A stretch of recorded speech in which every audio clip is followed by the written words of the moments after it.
Chapter 1645. Shen Fang Changyang Su had basically turned into a completely new person when he emerged from Jian Chen's residence. It was not the first time he had seen his uncle, but it was the first time he had spoken to him from such a proximity. He had only seen his uncle from afar in the past, so he did not feel any mental pressure. However, he finally understood just how terrifying his uncle was when he saw him from such a close range. Even when his uncle purposefully concealed his presence, he was still filled with fear toward his uncle. He did not mention a single word about asking for violet cloud peaches, despite planning to beforehand. It was not because of his uncle's strictness or brutality. Instead, Changyang Su simply lacked the courage. Jian Chen's words echoed through Changyang Su's head after leaving the residence. He seemed rather absent-minded as he made his way through the clan without any intentions of going anywhere. When he raised his head again, he discovered that he had arrived home unknowingly. "Su'er, have you obtained violet cloud peaches from your uncle? I've heard that he's not a stingy person. He has given away so many of them to an outsider before, so as his nephew, you'll still be able to get a couple of those immortal peaches no matter what. Tell me, just how many did he give you?" Changyang Su's mother waited anxiously at home. As soon as Changyang Su returned, she asked urgently. Changyang Su remained rather dazed. He sat down on a seat absent-minded and only shook his head gently. He said nothing. "Su'er, your uncle didn't give you any violet cloud peaches at all?" The eyes of Changyang Su's mother widened. Disbelief was plastered across her face before displeasure quickly replaced it. "How can your uncle do that? He has given the young island master of 3 Saint Islands so many, yet he treats his own nephew like this. He's your father's brother after all." "No, I have to go find your grandfather. Your uncle completely treats you as an outsider." "No, even worse than an outsider." Changyang Su's mother became furious and immediately went to find Changyang Ba to complain. Changyang Su immediately stopped her and said, "Mother, don't go looking for grandfather. You can't blame uncle. Uncle's abilities are so great that there's nothing in the world that can hide from him. He'll know." Changyang Su's face became filled with uncontainable fear when he mentioned his uncle. Xia Yan stared at Changyang Su strangely. She completely understood her son, but she had never expected him to seemingly change so much after seeing his uncle. He seemed to fear his uncle very much. Uncle is right. There are no experts who are raised from the comfort of their home.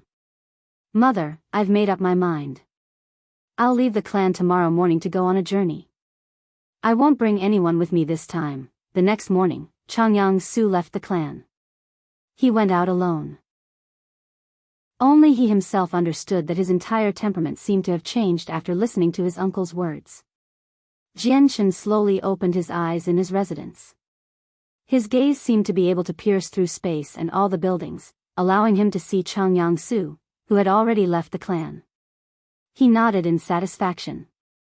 After a moment of silence, Jian Chen left his residence and headed to the Forbidden Grounds, the place where Changyang Ba cultivated. "Father, in this box is the violet cloud peach and the comprehension tea leaf that I've prepared for Su'er. Once he returns from his journey, please give him this box if he has truly changed. Otherwise, please hold on to it forever. Although Su'er's my brother's son, I can't support and raise a wastrel." Jian Chen passed a box containing the 2 heavenly resources to Changyang Ba and said sternly. Changyang Ba accepted the box and sighed gently. "We, the seniors, have an unshiftable blame for Su'er becoming like this. Xianger, don't worry. I know what to do." Jian Chen nodded. He conversed with his father some more before leaving. On this day, Jian Chen left the Changyang clan and arrived at the center of the city, the busiest location. There was quite a large inn there. The inn might not have been very famous on the continent, but in Lor City and the Jessen Kingdom, it possessed quite an extraordinary status. This was because the Changyang clan had always protected this inn since establishment. The owner of the inn had close ties with the most authoritative figures of the Changyang clan as well, Changyang Ba and Bayun Tian. Not only had she been invited to the Changyang clan as a guest, Changyang Ba and Bayun Tian would even lower themselves to visit her at the start of every year with gifts. It was also because of this connection with the Changyang clan that this inn became a place that could not be provoked within Lore City. Even the wastrel scions of hermit or ancient clans had to dismiss their haughtiness and act obediently here, unwilling to cause trouble. Whenever someone made trouble in the inn or began fighting, the guards of the Changyang clan would chase them out. As time went on, many people understood that offending the inn was the same as directly offending the Changyang clan. Lore City developed rapidly, leading to the addition of many luxurious inns.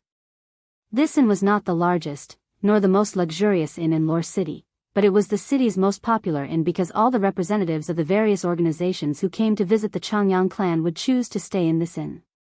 On this day, the inn welcomed a young man who carried 2 swords on his back. As soon as the young man entered the inn, a waiter jogged over and apologized. "Sir, may I ask if you are dining or staying?" "If you plan on staying, I must apologize, as all our rooms are." Suddenly, the waiter's voice came to a halt. His eyes widened at Chen as disbelief flooded his face. Why, your sovereign Chen," the waiter cried out in shock. At that moment, he completely doubted his eyes. He had actually seen the legendary sovereign Chen in person.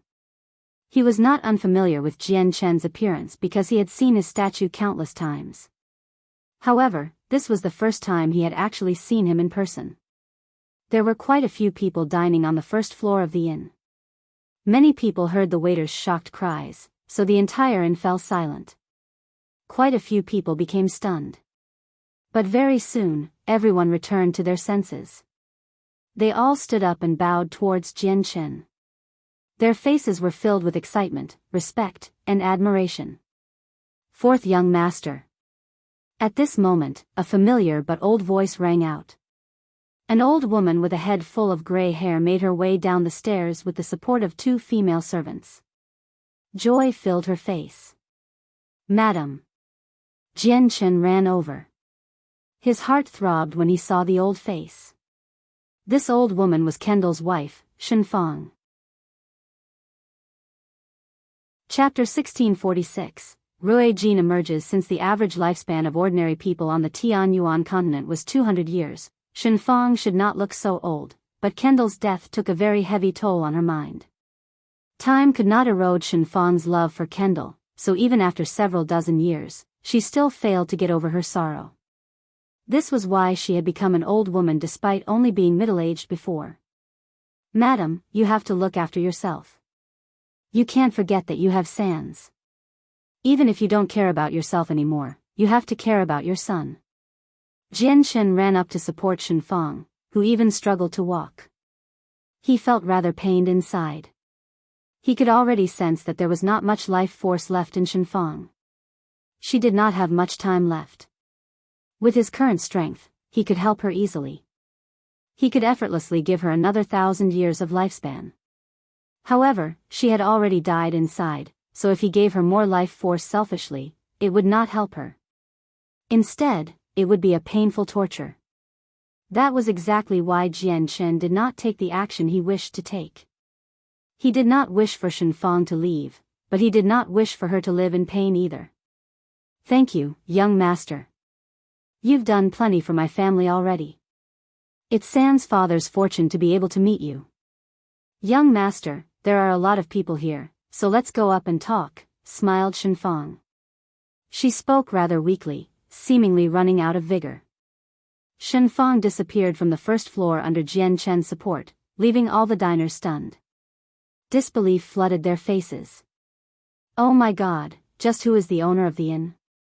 Sovereign Chen is actually supporting her personally." A while later, an uproar erupted on the first floor. Everyone had become utterly shocked as if they had just seen the most unbelievable thing in the world. 4 hours later, Chen left the inn. He felt rather depressed. He tried to persuade Fang during their conversation. He hoped that she could get her to overcome her sorrow. Only like that could he assist her. Letting her live for several thousand more years would not pose a problem if she agreed. Unfortunately, Fang never let go of Kendall and refused Chen's assistance. In her words, Kendall was very lonely in heaven. He needed someone to accompany him, and she would be that person. Fang's words left Chen helpless. It was still useless even when he mentioned sands. At this moment, Chen's eyes narrowed. Suddenly, he raised his head towards the distant sky and shot off as a streak of violet light. He vanished into the horizon in a split second, having reached unbelievable speeds. The space near the mountain range located in the depths of Dragon Island suddenly started to distort. A huge golden gate rapidly formed in the distortions of space. There was an independent miniature world within the gate. Huge gravestones filled the entire world, and transparent dragon souls drifted around. They would roar from time to time, and their roars echoed across the entire island. This was the dragon's necropolis. The remains of many dragons were buried here, including Class 9 dragons. At this moment, a golden figure flew out from the depths of the necropolis. He radiated with a powerful draconic aura. All the weaker dragon souls collapsed as they trembled when they sensed the aura.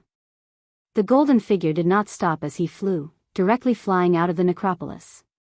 The space gate to the necropolis slowly closed after he exited, and Dragon Island recovered its previous peace.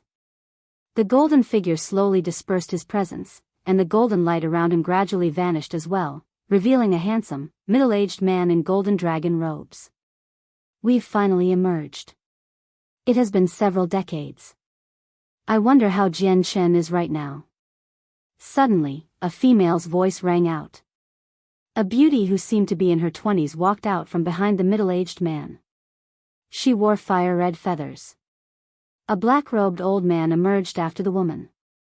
The three of them stood together, and every single one of them radiated with powerful presences. The middle-aged man was the strongest among them, having already reached the 9th heavenly layer of Saint Emperor. The woman was just slightly weaker, having reached the 8th heavenly layer of Saint Emperor.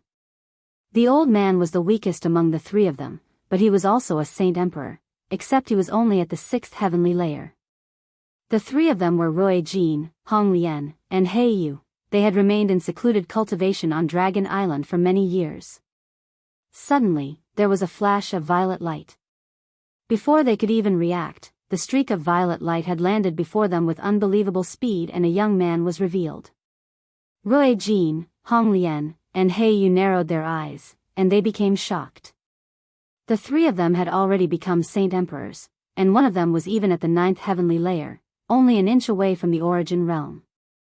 However, they had still failed to react before the streak of light, which completely astounded them. But in the next moment, they became even more shocked when they saw the figure that emerged from the violet light. Disbelief was plastered across their faces.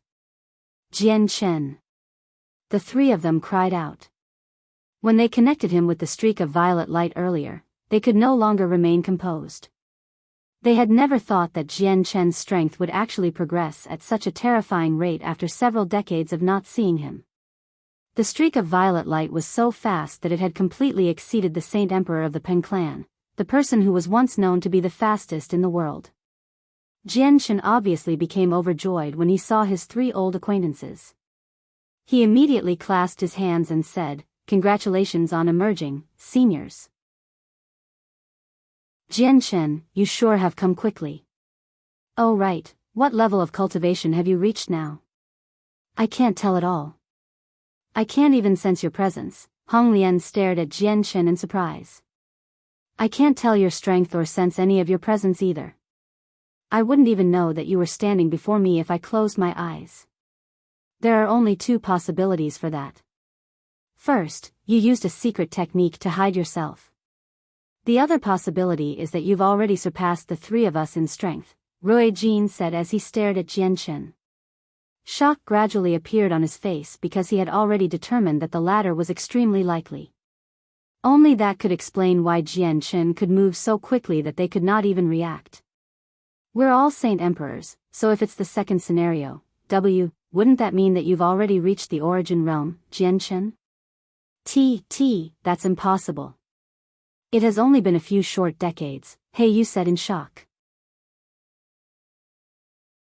Chapter 1647, Prior to the Negotiations. 1. Chen, have you really surpassed Saint Emperor and reached the origin realm in the past few decades? Rui Jin asked in shock. He stared at Chen closely, waiting for his answer. Hong Lian and He Yu were fixated on Chen as well. This question also weighed on their minds. They had no idea just how the outside world had changed during the decades they spent in secluded cultivation. According to their understanding, there were less than a handful of Origin Realm experts even with the 4 races combined. If Chen was one of them now, it would just be too shocking. Chen chuckled, "Seniors, many major matters have happened on the Tianyuan continent during the years you spent in seclusion. My personal strength has skyrocketed due to a few fortuitous encounters, so I should have already surpassed the Origin Realm now." What? Surpassed the Origin Realm? This time, the 3 of them collectively cried out. Their eyes widened and bulged as they were completely drowned in disbelief. Their hearts began to surge.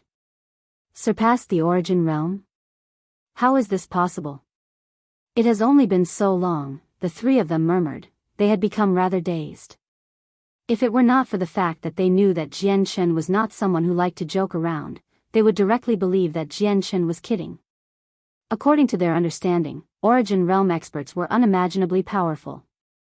As for surpassing the Origin Realm, such a matter had completely exceeded their understanding.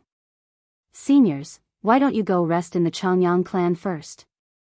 It'll be convenient for me to slowly tell you what has happened on the Tianyuan continent as well," said Chen, inviting the 3 of them to his home politely. Rui Jin sucked in a deep breath and slowly calmed himself down. He said, "Fair enough, we'll go to the Changyang clan first then." Chen brought Rui Jin, Hong Lian, and He Yu back to the Changyang clan in Lore City. As soon as they entered the clan, the 3 of them were secretly surprised as they could clearly sense all the Saint Emperors in the Changyang clan. There were so many of them even though several decades ago, they did not even have that many Saint Kings, let alone Saint Emperors. Looks like the world really has changed drastically in the years we've spent in seclusion. The overall strength of the world has been raised to a whole new level, the 3 of them sighed emotionally. Originally, they thought that their strength after they emerged could allow them to be ranked amongst the apex, even if they could not become invincible. However, looking at it now, they just found the thought to be hilariously naive. Chen and the 3 others sat together in Chen's majestic residence. Then Chen began to explain everything that had happened across the years to them in detail. A few hours later, the 3 of them learned about all the changes to the world in the time they were missing. It filled them with amazement. "I never thought that the world would have changed so drastically in the decades we spent cultivating. Even so many Origin Realm experts have appeared. The current age is so glorious that even the ancient times cannot rival it," Rui Jin sighed emotionally. "The current age belongs to Origin Realm experts. Saint Emperors are no longer anything now. Since the crisis of the world has been averted, the laws of the world are approaching perfection, and Origin energy is slowly reappearing. Obviously, I can't let such a great chance slide through our fingers. As a result, I plan on continuing my cultivation and reach the Origin Realm as soon as possible," Hong Lian said sternly. "With our current strength, we can no longer provide Chen with any assistance. I want to keep cultivating as well and break through to the Origin Realm as soon as possible," Rui Jin also said. He Yu glanced past the 2 of them and chuckled, "Looks like the 2 of you have been quite motivated. You want to go back into seclusion right after emerging.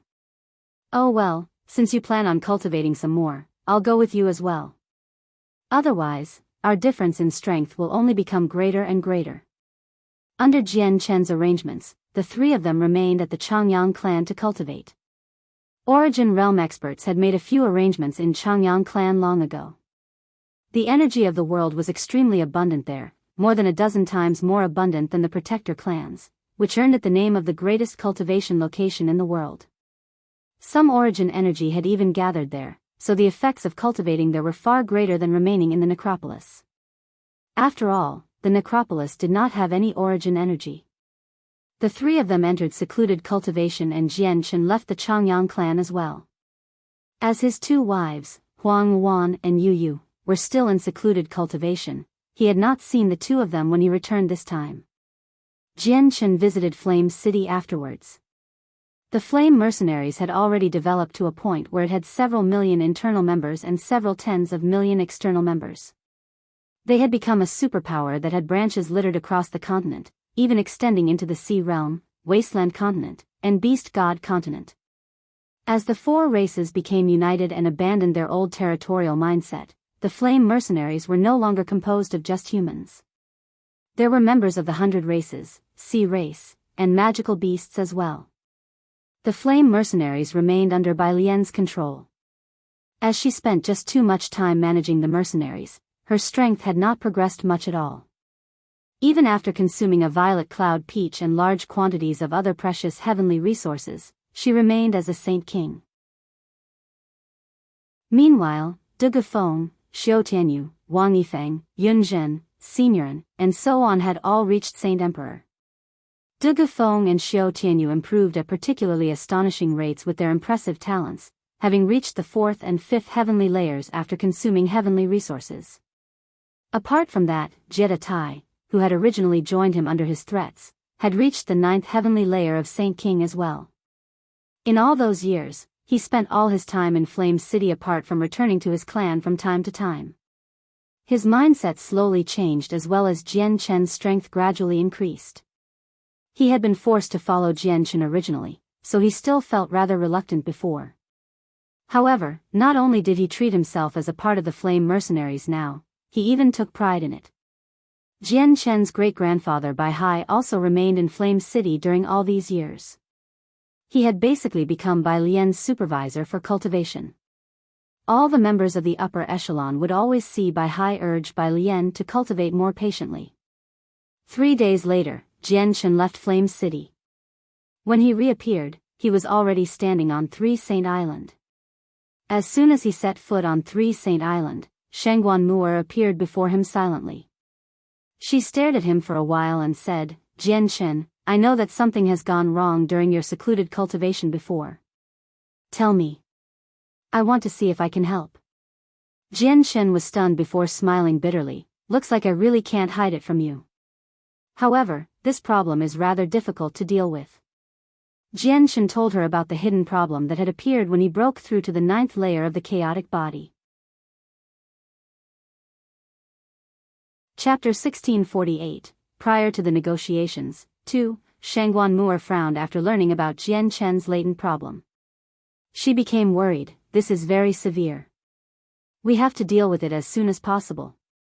If you suddenly lose control in this world, it'll be just like facing the crisis of the world again. If we can't stop it, the entire world will face destruction."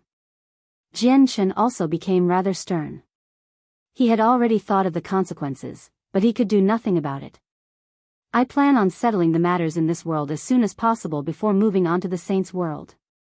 If I remain here with my current strength, I won't progress at all. Only the Saints' world can provide me with what I need for my chaotic body to grow. I believe that I'll be able to eliminate the problem with my soul once I grow stronger," Jian Chen said with a heavy heart.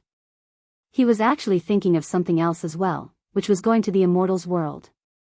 This was because the twin swords originated from the Immortals' world. They were the sect treasures of the Sword Sect of Violet Heavens, the chief sect of the 9 great sects of the Immortals' world. During the intense battle in the past, the Immortals' world had suffered heavy casualties. Their so-called greatest expert, the Nirvanic Immortal Exalt, had died, while the old master of the twin swords passed away after suffering the intense backlash caused by the fusion of the 2 swords. At the same time, the twin swords that were known to be one of the 10 great god artifacts in the Immortals' world shattered, leading to their sword spirits to fall to a lower world and them accepting him as their master. Jian Chen knew extremely well that the help he had received from the twin swords was the reason for his current achievements. Although the sword spirits rarely brought up the matters of the past during the days Jian Chen spent with them, he knew extremely well that the sword spirits wanted to return to the Immortals' world very much. At the same time, they still had attachments to their old master because it was he who had forged them. He was like their father. Aside from that, both the azulate swords Law Jian Chen had cultivated in the past and his current chaotic body originated from the sword sect of Violet Heavens. From a certain aspect, he had become a disciple of the sect, so it was extremely important for him to go to the Immortals' world. The saint's world was the path to the immortal's world. If he wanted to go to the immortal's world, he had to go through the saint's world, as there was no direct path to the immortal's world from the Tianyuan continent. The sword spirits had also become completely lost exactly because they had taken his soul to the Tianyuan continent in the past. Shangguan Mu'er fell silent when she heard Jian Chen's words. She only responded after quite a while, "Your problem lies in the soul. Why don't you let me try and see if my music can help you?" After a moment of deliberation, Jian Chen agreed. Afterwards, Shangguan Mu'er attempted to influence Jian Chen's soul with her music, but there were no effects at all even after many attempts. Her music had basically become useless before Jian Chen, unable to influence his soul at all. The only thing she could manage to do was to calm him down through music. As she played, Jian Chen watched Shangguan Mu'er on with quite some interest. When she stopped, he asked, "Mu'er, your zither has a total of 36 strings, but why do I only ever see you use the first half? You never touch the latter half." Shangguan Mu'er looked at her zither and said, "The zither of the demonic cry has 36 strings, and there's a requirement for corresponding strength to play each one. My current strength is nowhere near enough to play all of its strings."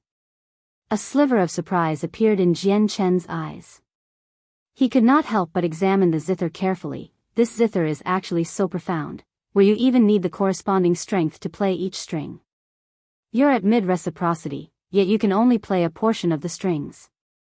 Looks like this zither has quite an extraordinary origin." The zither of the demonic cry really does have quite an extraordinary origin. Many people on the Tianyuan continent believe that I condensed this zither from Saint Force, but that's not the case because I found it outside when I was young, the heavenly enchantress said calmly. "You found it?" Jian Chen became stunned as his expression turned strange. "That's right, I found the zither of the demonic cry. I just never told anyone about this. You're the first." Shangguan Mu'er stared deeply at Jian Chen and continued, "When I found this zither, it was buried in soil. I had only discovered it because a tiny corner of it was revealed. I had uncovered it with tremendous effort, and it was so heavy that I could not even budge it with my power from before. Then I accidentally cut my hand on the strings. When a droplet of my blood fell on it, I discovered that I had actually formed a slight connection with the zither.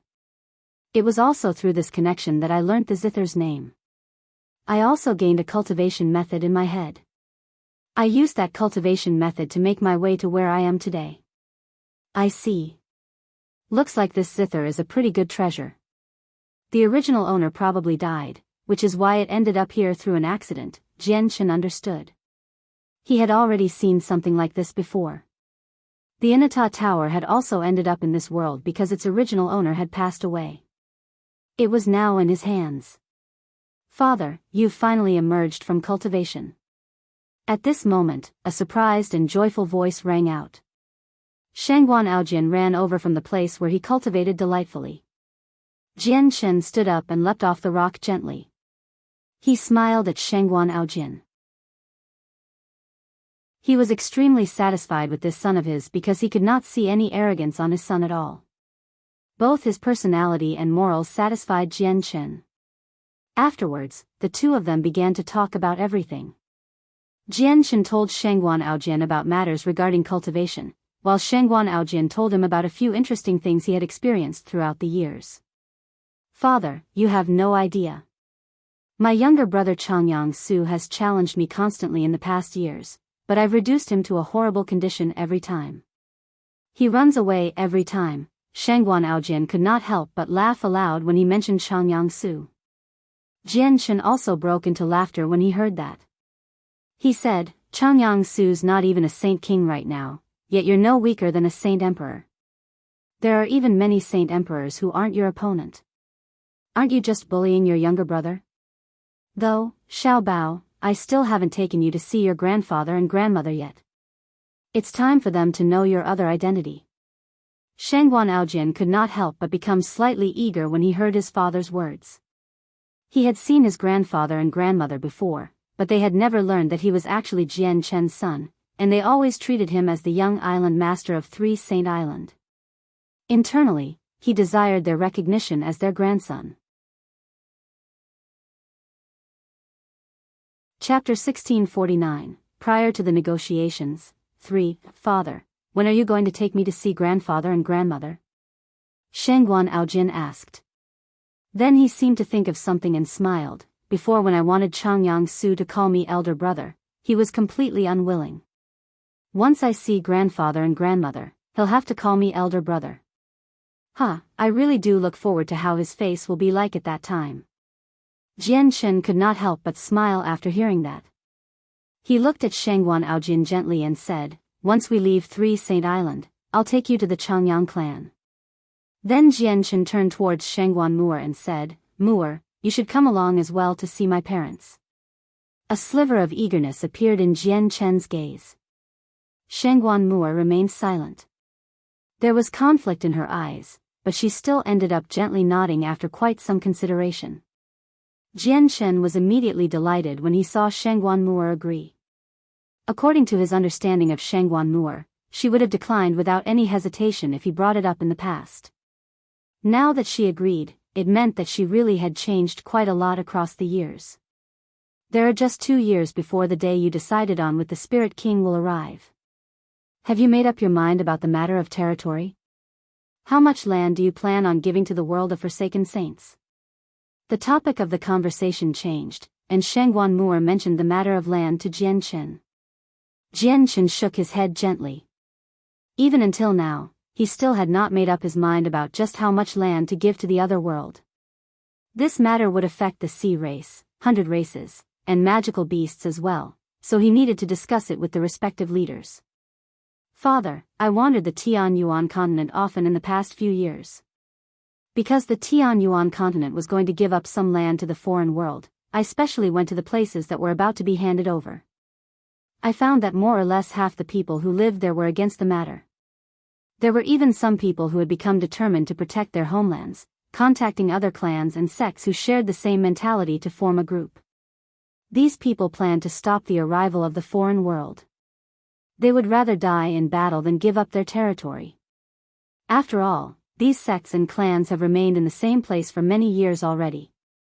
Some of their ancestral homes are there as well, so getting them to leave will be very difficult or even impossible. They won't waver even in the face of wealth enough to sway countries, said Shangguan Aojin. Chen frowned when he heard that. He immediately expanded his soul and enveloped the entire Tianyuan continent in a single moment. At that moment, the countless people who lived there were all under his observation. As expected, he saw countless humans who were about to face relocation on the lands that the world of Forsaken Saints had demanded.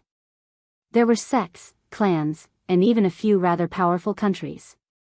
They had clearly already formed an alliance, all flying flags of the alliance.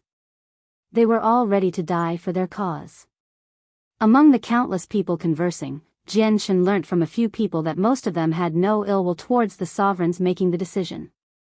They were just extremely reluctant because they had been born and grew up on their land. The land was also property and heritage that had been passed down across countless years for them. If they had to relocate just like that, it would basically mean that everything they had built up across the generations would be lost. Even though the sovereigns had promised to make it up to them, even though they knew the great sacrifices the other world had made against the crisis of the world, it was not enough to waver their determination of remaining on their territory because it was their home. At the same time, Chen heard some satisfaction from a few people towards the decisions of the sovereigns. There was even resentment, but not a lot of people were like that. Chen also saw a few generals speak emotionally to their armies in a few kingdoms. Without any exception, what they spoke about was protecting their homeland. They were determined to fight the cultivators from the world of Forsaken Saints to death. Chen sighed when he observed this. There were quite a lot of human cultivators, amounting to a rough sum of several billion. If they all planned on remaining on their land, an unprecedentedly intense war would erupt against the world of Forsaken Saints. The losses would be so great that it would be unimaginable. After all, the Origin Realm experts on the Tianyuan continent did not possess absolute control over the countless people on the Tianyuan continent. Even though they were respected and revered, once they did something against the interests of people, there would still be people who would stand forward to protect their interests, regardless of if they were sovereigns or if they could wipe out the people with a wave of the hand. They would protect their homelands, and even death could not make them change their minds. Jian Chen's soul continued to expand, directly enveloping the territories of all 4 races. He discovered that the same thing was happening with the magical beasts and the sea race. Many of the organizations in the 2 races had joined together, unwilling to give up their land. Only the 100 races remained rather peaceful, without any signs of resistance or objection. The entire 100 races, ranging from saint emperors to ordinary people, all followed the war god. Anything he said was like an edict from heaven. None of them would object the war god's decision. This was because the 100 races was originally one that possessed faith. Their faith lay with the current war god, Tai Ta. Jian Chen, there are still 2 more years before the negotiations. Have you made your decision? Tai Ta's voice rang out in Jian Chen's mind when his soul enveloped the 100 races. Jian Chen did not try to hide. He told Tai Ta everything he saw. Sharing territory with the foreign world was no longer as simple as it seemed. Jian Chen, you should know about the true identity of the elven god tree. God King Adriana once told me to pull the people from the world of forsaken saints to my side. They're actually spirit sages. The spirit sages are a large race and clan in the higher world. They have quite the heritage, Tai Ta's voice rang out. The 2 of them were conversing through their souls from several tens of millions of kilometers away. The spirit sages? Jian Chen became stunned. He did not know about the spirit sages, but he did know about the god clan that Tai Ta came from. According to the sword spirits, he learnt that the god clan was a peak clan in the saints' world. During their age of glory, it was no exaggeration to call them the greatest clan in the saints' world because the grand prime of the god clan back then was the greatest expert in the saints' world. Even the greatest expert of the immortals' world, the Nirvanic immortal Exalt, was not his opponent. Since the spirit sages could raise the attention of the god clan, their power was evident. Chapter 1650. Prior to the negotiations. 4. Jian Chen sank into contemplation after his conversation with Tai Ta. He had never thought that the people from the world of forsaken saints who called themselves forsaken saints actually had such a great background, where even the god clan would try to pull them to their side. He could not help but reevaluate the world of forsaken saints. Jian Chen thought for quite some time. The light in his eyes flickered. Shangguan Mu'er and Shangguan Aojian did not disturb him when they saw that he was deep in thought. A while later, Jian Chen made up his mind. He became determined and looked at Shangguan Aojian and Shangguan Mu'er. He said, "Let's go to the Tian Yuan continent right now." Shangguan Aojian obviously agreed happily to this suggestion. He wished to gain the recognition of his grandmother and grandfather as soon as possible. During the time he roamed the Tian Yuan continent, he had gone to the Changyang clan many times. As he was the young island master of 3 Saint Island, Changyang Ba and Bayuntian had personally received him every time, so he saw his grandfather and grandmother every time. However, he did not sense any of the affection and concern he yearned for from them, only politeness and respect. This was all due to the fact that he was the young island master of 3 Saint Island. This was not what Shangguan Aojian wished to see.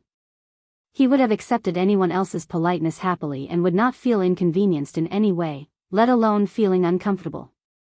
However, Shangguan Aojian was unable to accept his grandmother and grandfather behaving so politely towards him.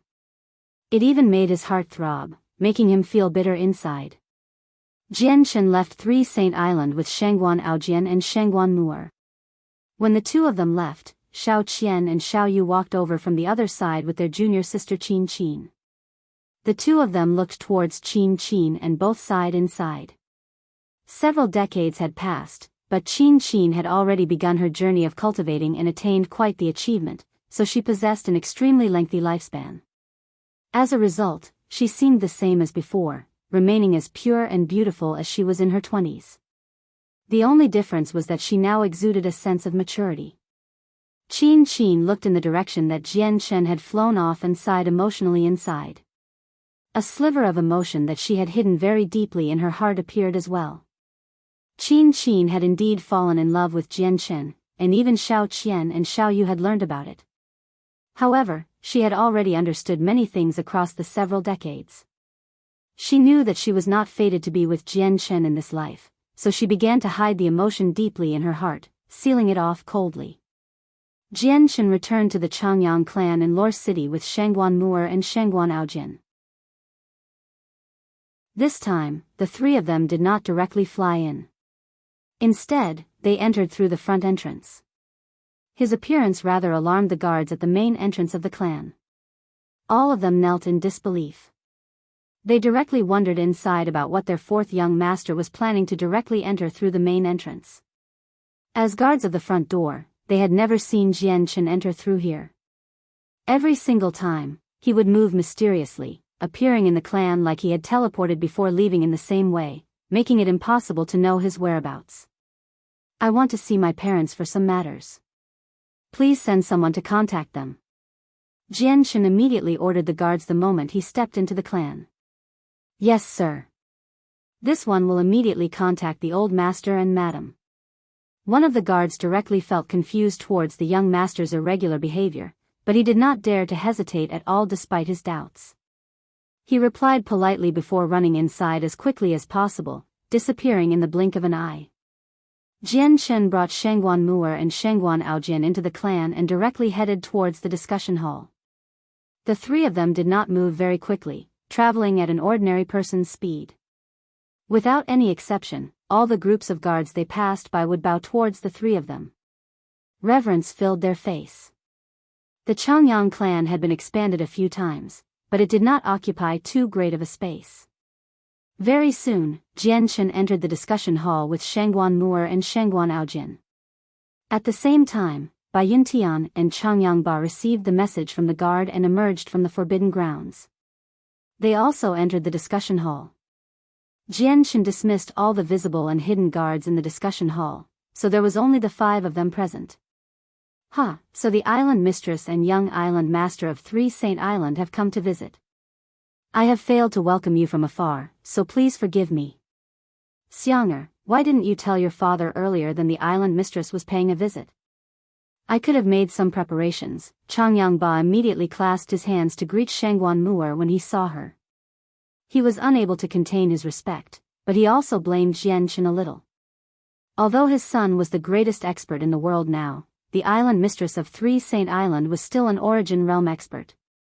She was so powerful that she was the second greatest in both name and reality. In fact, her deterrence during the negotiations of the two worlds while Jian was in seclusion had stopped the origin realm experts from the world of Forsaken Saints from acting brazenly. As a result, Changyang Ba believed he should have held a grand welcoming ceremony for the visit of someone so important. Only that was enough to welcome someone like the island mistress of Three Saint Island. Jian smiled mysteriously. He did not answer the question. Instead, he turned towards Shangguan Aojian and said, Xiao Bao, why don't you greet your grandfather and grandmother? Without any hesitation, Shangguan Aojian took a step forwards and directly dropped to his knees. He said, grandson greets grandmother and grandfather. This scene immediately stunned Changyang Ba and Biyao. The two of them stared at the kneeling young island master in disbelief. His words boomed through their heads like a bolt from the blue, shocking them to the point where they had become dazed. They struggled to return to their senses. Xianger, what is going on? The young island master is. Biyao felt like her mind had become a complete mess, preventing her from thinking clearly. Jian chuckled, Mother, why do you still call him the young island master? The young island master of Three Saint Island is actually my son as well as your grandson. I just kept this a secret the whole time, which was why no one on the Tianyuan continent knew his identity. What? The young island master is Xianger's son? Biyao eyes widened and her heart churned. She had never thought that she actually had a grandson, and her grandson was already so old. Moreover, she had met him so many times already. Changyang Ba, who stood beside her, became utterly astounded as well. He stared at Shangguan Aojian, no longer able to maintain his composure. However, he soon thought of something and immediately asked, this child's mother is. Mu'er greets father and mother. Shangguan Mu'er bowed towards Changyang Ba and Baiyun Tian. Chapter 1651. Prior to the negotiations, 5, Changyang Ba and Baiyun Tian both became stunned. They stared at Shangguan Mu'er in a daze. At that moment, they found that their minds had stopped working. The island mistress of 3 Saint Islands' name was thunderous to their ears. Back when Jian Shen was in seclusion, and the Origin Realm experts of the two worlds were negotiating, the Origin Realm experts that belonged to the Tianyuan continent side were absolutely filled with fear. In order to avoid any conflict with the foreign Origin Realm experts, they had set the location of negotiations to the City Lord's estate in Flame City. This was an indication to just how pressured the Origin Realm experts of this world felt when the Origin Realm experts of the other world remained here. During the negotiations, the Origin Realm experts on the Tianyuan continent side could see the fear for the island mistress of 3 Saint Island from the foreign Origin Realm experts, which allowed them to understand that the foreigners would not speak brazenly or try to intimidate them during the negotiations. This was not because of Flame City but because of the island mistress of 3 Saint Island. After all, Flame City would only stop Xiongzhong's group from fighting and destroying the place. If the outcome displeased them, they could have used threats or even just intimidate the representatives of this world. There was no need for them to act so politely and fearful. The true deterrence was the island mistress of 3 Saint Island. Although Changyang Ba and Baiyun Tian never took part in the negotiations, they knew a lot of the details due to their unique identity. As a result, the couple felt respect from the bottom of their hearts for the island mistress of 3 Saint Island. Even though she was not as powerful as their son, her existence was enough to deter all the Origin Realm experts from the foreign world aside from the Spirit King. Yet in that moment, the island mistress who they respected so much was actually calling them mother and father. It was just too shocking, shaking the depths of their old souls. Why, you're actually the child's mother. Changyang Ba only recovered after quite a long while. He immediately stared at Shangguan Mu'er with shock and disbelief plastered across his face. He would have never even dreamt of something like this. The female sovereign who he respected so much was actually his daughter-in-law. Shangguan Mu'er glanced at Shangguan Aojian and nodded gently as she saw how shocked the old couple had become. Changyang Ba immediately gasped after receiving her confirmation. His heart beat extremely heavily at that moment. As a matter of fact, his heart had never beaten so quickly. They felt even more shocked now than they felt when they learned that their son was no weaker than the Spirit King. So you're actually my grandson. Tears pooled in Bai Yuntian's eyes emotionally as she looked at Shangguan Aojian benevolently. She could not help but clench the pouch of fragrance that Shangguan Aojian had initially gifted to her tightly. Shangguan Aojian had personally made this pouch of fragrance. He had used large quantities of precious heavenly resources. The value of the heavenly resources was enough to shock countless people. Only now did Baiyun Tian learn that the pouch of fragrance was actually a gift from her own grandson, so her value of the pouch of fragrance soared several times over. There was obviously no longer a need to keep Shangguan Mu'er and Shangguan Aojian's other identity a secret. Very soon, this stunning piece of news spread across the entire Changyang clan, shocking them all. The most shocked person was Changyang Ku. He could only sigh emotionally inside. Soon afterwards, the news spread across the entire Tianyuan continent like wildfire. It had even spread across the 3 other races, surprising everyone in the world. Countless people sighed in amazement. In Flame City, a young girl passed through the bustling streets with a young boy, constantly moving from shop to shop. Whenever she saw something that caught her eye, she would buy it without any hesitation no matter the price. She was so extravagant that the descendants of many large and luxurious clans could not help but sigh. The 2 people who seemed like siblings were 2 of the 3 Origin Realm experts who guarded Flame City, Xiao Jin and Xiao Ling. However, they had currently changed their appearances, so only those who knew their behavior and habits very well could recognize them. Conversations about Shangguan Aojian and Shangguan Mu'er's other identity were littered across the city. Obviously, the 2 of them had heard about it as well. The young island master of 3 Saint Island is actually Big Brother's son, Xiao Ling murmured. She thought a little before saying to Xiao Jin, "Brother Xiao Jin, let's go to the Changyang clan." "All right then, Sister Xiaoling," Xiao Jin sighed a little. He was completely helpless. As a spirit of the attributes, his body grew very slowly, but his mind was unlike Xiaoling's, permanently unable to grow. As a result, although Xiao Jin seemed like a young boy, he was already as mature as an adult. However, no matter how mature he was, Xiaoling always treated him as her young brother, pulling him everywhere. At the same time, a young man sat in the forbidden grounds of the city lord's estate, cultivating there.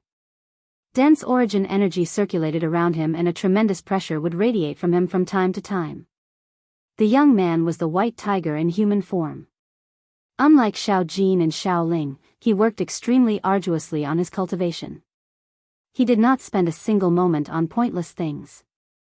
He basically spent his entire time cultivating, apart from spending some time with his mother. He would not pause unless something major occurred. At this moment, the white tiger's eyes snapped open.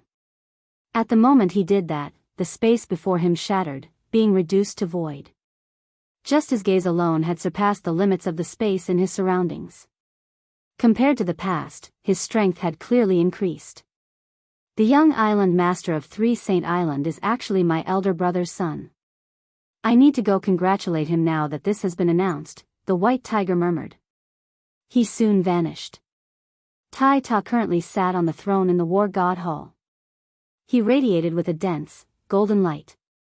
The light permeated the entire Divine Hall as if it had fused with the golden Divine Hall. Over 20 Saint Emperor Hall elders sat below the throne. Every single one had their eyes closed, they were also cultivating, absorbing a tiny portion of the golden light from Tai Ta. Suddenly, Tai Ta's eyes snapped open. The dense, golden light around him gradually dispersed as well before vanishing completely. The entire Divine Hall returned to its previous state. The hall elders beneath the throne all stopped cultivating at the same time. They opened their eyes and looked at Tai Ta politely. "Prepare rich gifts. I'm going to the Changyang clan." Tai Ta chuckled aloud and stood up, passing down orders. "Yes, sir. I'll go prepare them immediately," a hall elder immediately replied and left politely. Chapter 1652, Gathering of the Strongest, 1. At the same time, the sea goddess, Yang Lai, Gui Haidao, Feng Xiaotian, Houston, and the 4 brothers all hurried over as well, gathering at the Changyang clan. They all congratulated Jian Chen. Although Jian Chen did not plan anything special to celebrate, announcing Shangguan Aojian's identity as Jian Chen's son was akin to returning to the ancestral home according to the customs on the Tian Yuan continent. Even ordinary people would celebrate something like that, not to mention that this had happened with Jian Chen and Shangguan Mu'er, 2 sovereigns of the world. As a result, many ancestors from large clans and organizations came without invitations from across the world with rich gifts. Even the patriarch of the Tianqin clan, Qin Shao, matriarch of the Tianmu clan, Tianmu Ling, king of the Qinhuang kingdom, Qin Ji, Quan Yukai, Kara Liwei, the president and the grand elder of the Radiant Saint Master Union had come. Many people who were acquainted with Jian Chen had all come. In the end, Changyang Ba and Bai Yuntian could only decline Jian Chen's request of not celebrating the matter. They ordered a large banquet to welcome the guests. Everyone dispersed after the celebrations, but the 4 brothers remained. Jian Chen knew what the 4 brothers were looking for. After greeting them, he took them out of the Changyang clan and directly led them to the center of a desolate mountain range. There were a few magical beasts living in the mountains, but they were not particularly powerful. The strongest was only at the 6th class, so the powerful presence that the 4 brothers unconsciously radiated immediately scared these magical beasts away when they arrived. Jian Chen extended his right hand and a finger-sized tower suddenly appeared. Sword slashes covered the tower and each slash shone brightly. It formed a powerful sealing force, keeping the 2 sealed. This tower was the treasure from a higher world that Jian Chen had found in the Sea of Despair, the Inata Grand Prime's Inata Tower. The 4 brothers immediately stared at the tower when it appeared. They were interested as well as confused. This was because the four of them felt a sense of familiarity and unfamiliarity from the tower. The reason why you've come to find me is probably because of this tower, right? Chen stared at the four brothers and said calmly. The four brothers said nothing. Their attention was completely devoted to the Inata Tower. They were drawn in by it. With a single movement from Chen, the Inata Tower in his hand was thrown into the air. Then, under Chen's control, the tower rapidly expanded in the air, becoming something several thousand meters wide, reaching into the clouds in the blink of an eye. Boom! The Inata Tower struck the ground heavily after expanding. With a heavy rumble, the entire ground shook. The tower's weight immediately took over after leaving Chen's hand, and it rapidly sunk into the ground. Chen shook his head rather helplessly as he watched the Inata Tower sink a few dozen meters into the ground. He had not fully refined the Inata Tower yet, so it was a problem every time he placed it down. The tower was as light as a feather in his hand, but all of its weight would come crashing down once it left his hand.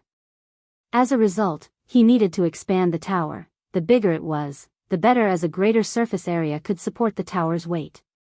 Otherwise, the tower might end up falling to the core of the planet if it remained as the size of a finger. Come in with me. Chen waved at the four brothers before flying through the damaged door of the tower. The four brothers glanced at the damaged tower that reached into the clouds in shock before flying in with Chen. There were a total of 9 floors in the Inata Tower. Parts of all 9 floors had shattered, with huge strands of sword chi hovering at the edges of the 4 different directions, suppressing the floor. Chen took the 4 brothers to the sword chi in the east of the first floor. He stared at the huge sword chi and said, "You should be drawn towards the Inata Tower. The reason all lies with these sword chi. The master of these sword chi is called the Nirvanic Immortal Exalt, a supreme expert who has reached the very apex of another world.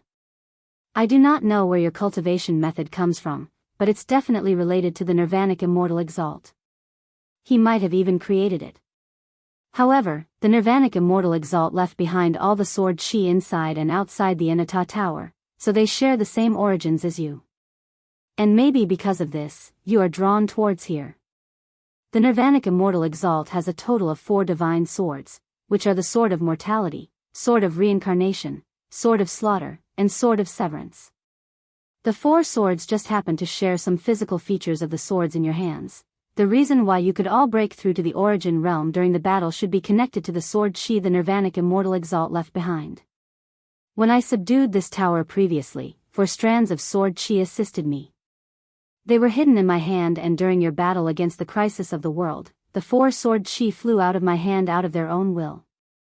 They fused with you, which is why the 4 of you could break through together at that time, Chen explained to the 4 brothers. Chen, is the Nirvanic Immortal Exalt a person of a higher world? Ada asked. Chen nodded, yes, the Nirvanic Immortal Exalt is a person from a higher world, but he does not belong to the saints' world. Instead, he is from the Immortals' world, a world which opposes the saints' world, as well as the greatest expert of the Immortals' world. His strength is beyond our imagination. Jian sighed at the sky when he reached this point and said regretfully, unfortunately, his glory has become a matter of the past because he has fallen long ago. He died on the battlefield between the 2 worlds. Hearing that the Nirvanic Immortal Exalt was already dead, the 4 brothers' feelings became mixed. They had learnt the origins of their cultivation method, but the original progenitor was unfortunately already dead. What you see right now is the sword chi from the Sword of Severance. If you look at your sword, it's rather similar to the Sword of Severance. I want to see if you can form a connection with the sword chi. If you can absorb the sword chi, it would be even better. Jian stared at Ada in interest as he became slightly eager. Aside from answering the 4 brothers' questions, he had brought the 4 of them into the Inata Tower for this reason. He wanted to see if he could make the 4 of them remove the sword chi. All these sword chi were sealed, sealing up the Inata Tower's power. If the seals were not removed, he would be unable to display the Inata Tower's full strength even if he refined it completely. Ada stared at the sword chi for a while before shaking his head. I find these sword chi both familiar and unfamiliar. Absorbing them is completely impossible because I can clearly feel their strength. Even with me just standing here right now, my heart still beats in fear. If I try to absorb it, I'll be ripped to shreds in a single moment, and I'll die. Chen became disappointed, but he did not become dejected. He brought the 4 of them to the second sword chi. The second sword chi was left behind by the sword of slaughter, corresponding to Heir's sword.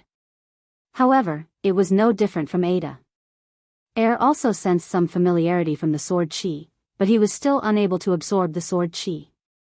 Chen took the 4 brothers to all 4 corners of the first floor, but they found nothing in the end.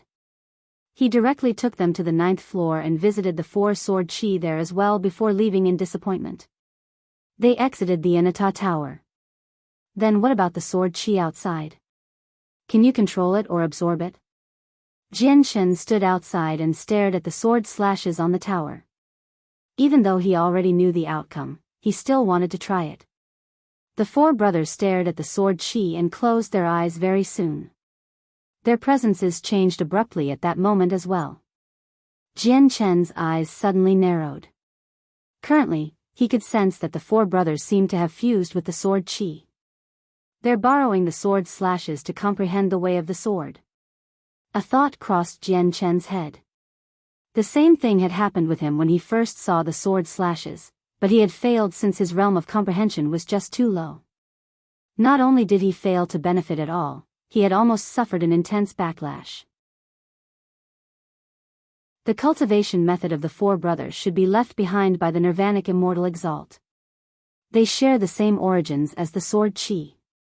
I wonder if they can comprehend it successfully, Chen thought. However, just when he thought of something like that, the 4 brothers' presence immediately became a mess. They all vomited blood and became extremely pale.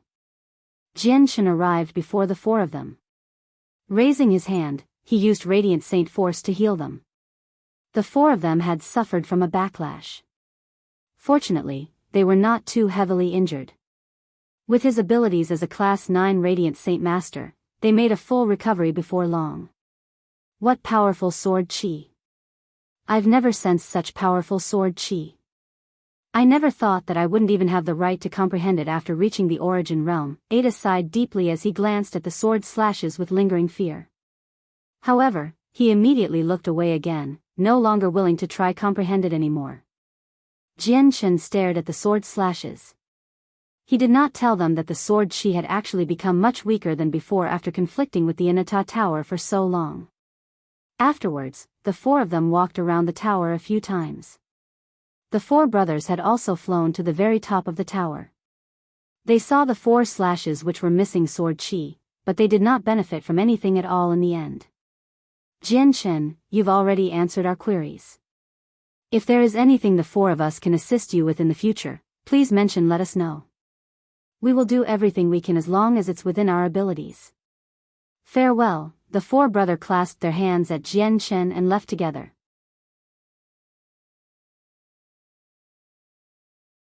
Chapter 1653, Gathering of the Strongest, 2. Chen watched the 4 brothers leave. When they finally left his sight, he sighed gently. There was a hint of pity and disappointment on his face. Aside from answering the questions that the 4 brothers had, he had another intention. He wanted to let the 4 of them enter the Inata Tower. He wanted to see if the 4 of them could somehow remove the seal on the Inata Tower. After all, the cultivation methods of the 4 brothers were related to the Nirvanic Immortal Exalt, and they had only managed to reach the origin realm through the assistance of the 4 strands of sword chi. In this world, the 4 of them were the only people who were related to the Nirvanic Immortal Exalt, so Chen believed that the 4 of them would have the greatest possibility in removing the seal on the tower. Although the seal on the tower had become far weaker after so many years, it was still a seal left behind by the greatest expert of the Immortals world.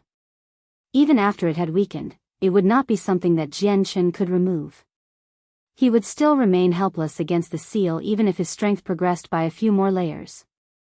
Chen looked at the damaged tower and stared at the sword slashes.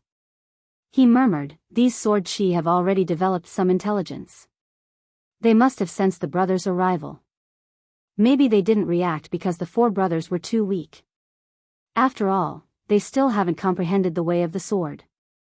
If the four brothers comprehend the way of the sword and come here after their strength has progressed by quite a few cultivation realms, will the outcome be different?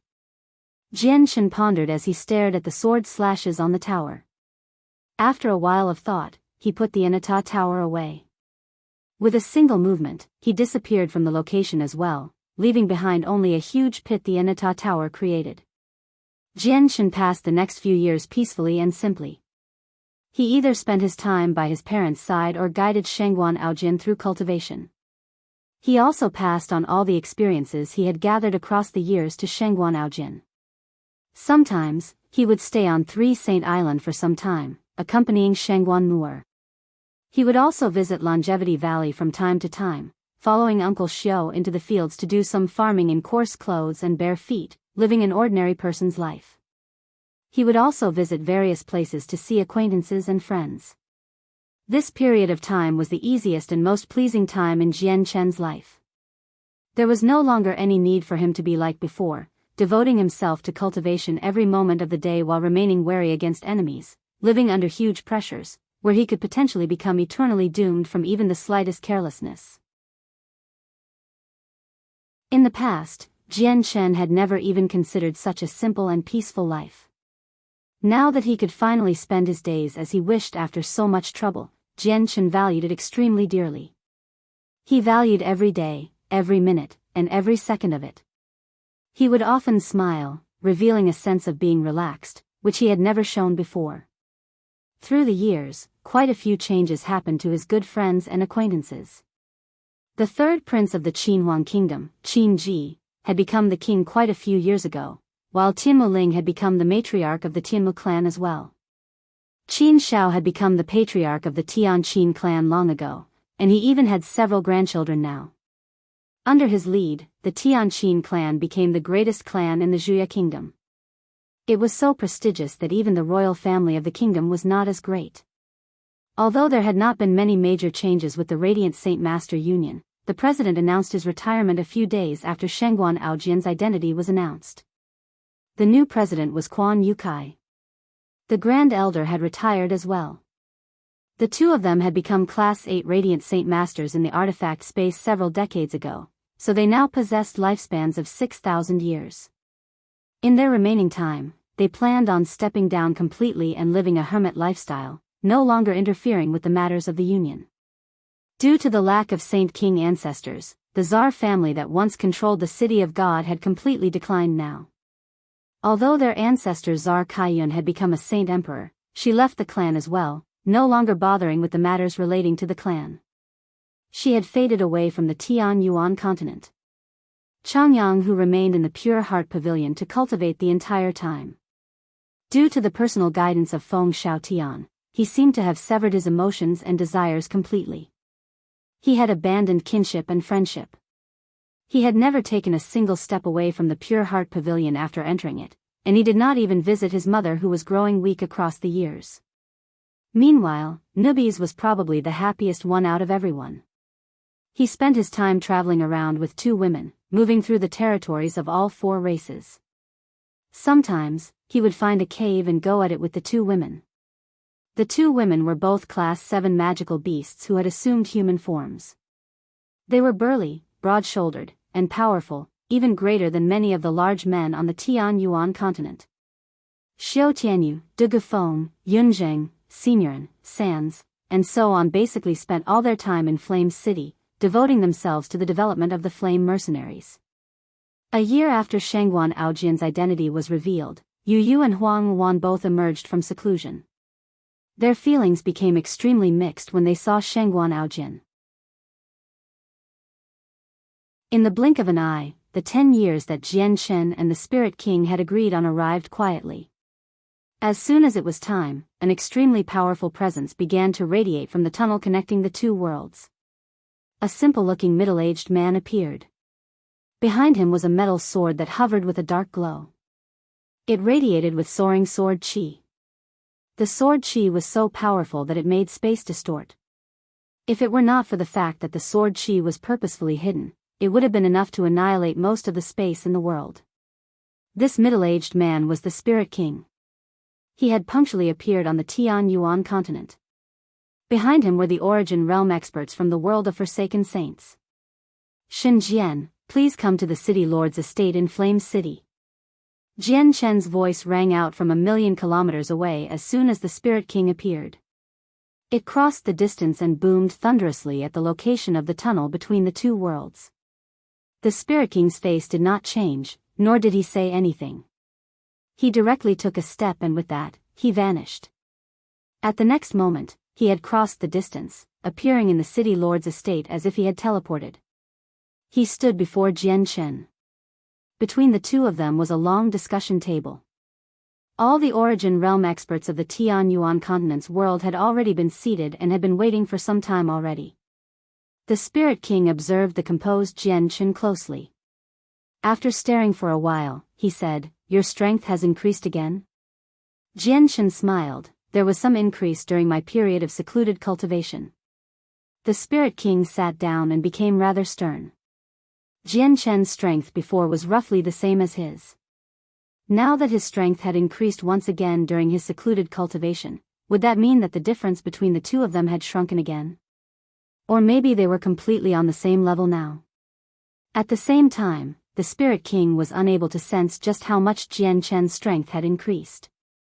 However, he could tell from his battle prowess that Jian Chen might have completely exceeded him already. Chapter 1654, Unification. Even with his mental fortitude, the Spirit King could not help but gasp when he confirmed the matter. Jian Chen's growth rate had completely shocked him. In a lower world where origin energy was thin, advancing any further after breaking through to the origin realm would be extremely difficult. It would require several times more energy and time. In fact, the laws of the lower world even restrict people from reaching godhood. Due to Jian Chen's cultivation method, the Spirit King was previously unable to tell his exact cultivation level, but he could roughly feel that even if he had not reached peak reciprocity, he was not far from it. Any advance in strength at that level was almost impossible because the lower world rarely had the resources to support the cultivation of a reciprocity expert. Despite the limitations, Jian Chen had made quite some progress in just 2 decades. The Spirit King could not help but sigh in surprise from this fellow's speed and talent. As the Spirit King sat down, the other Origin Realm experts all arrived at the City Lord's estate as well.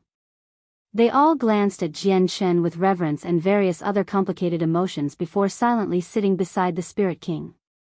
The Spirit King was not present in the negotiations before, so Xiongzhong had represented the world of Forsaken Saints as he had been the strongest present.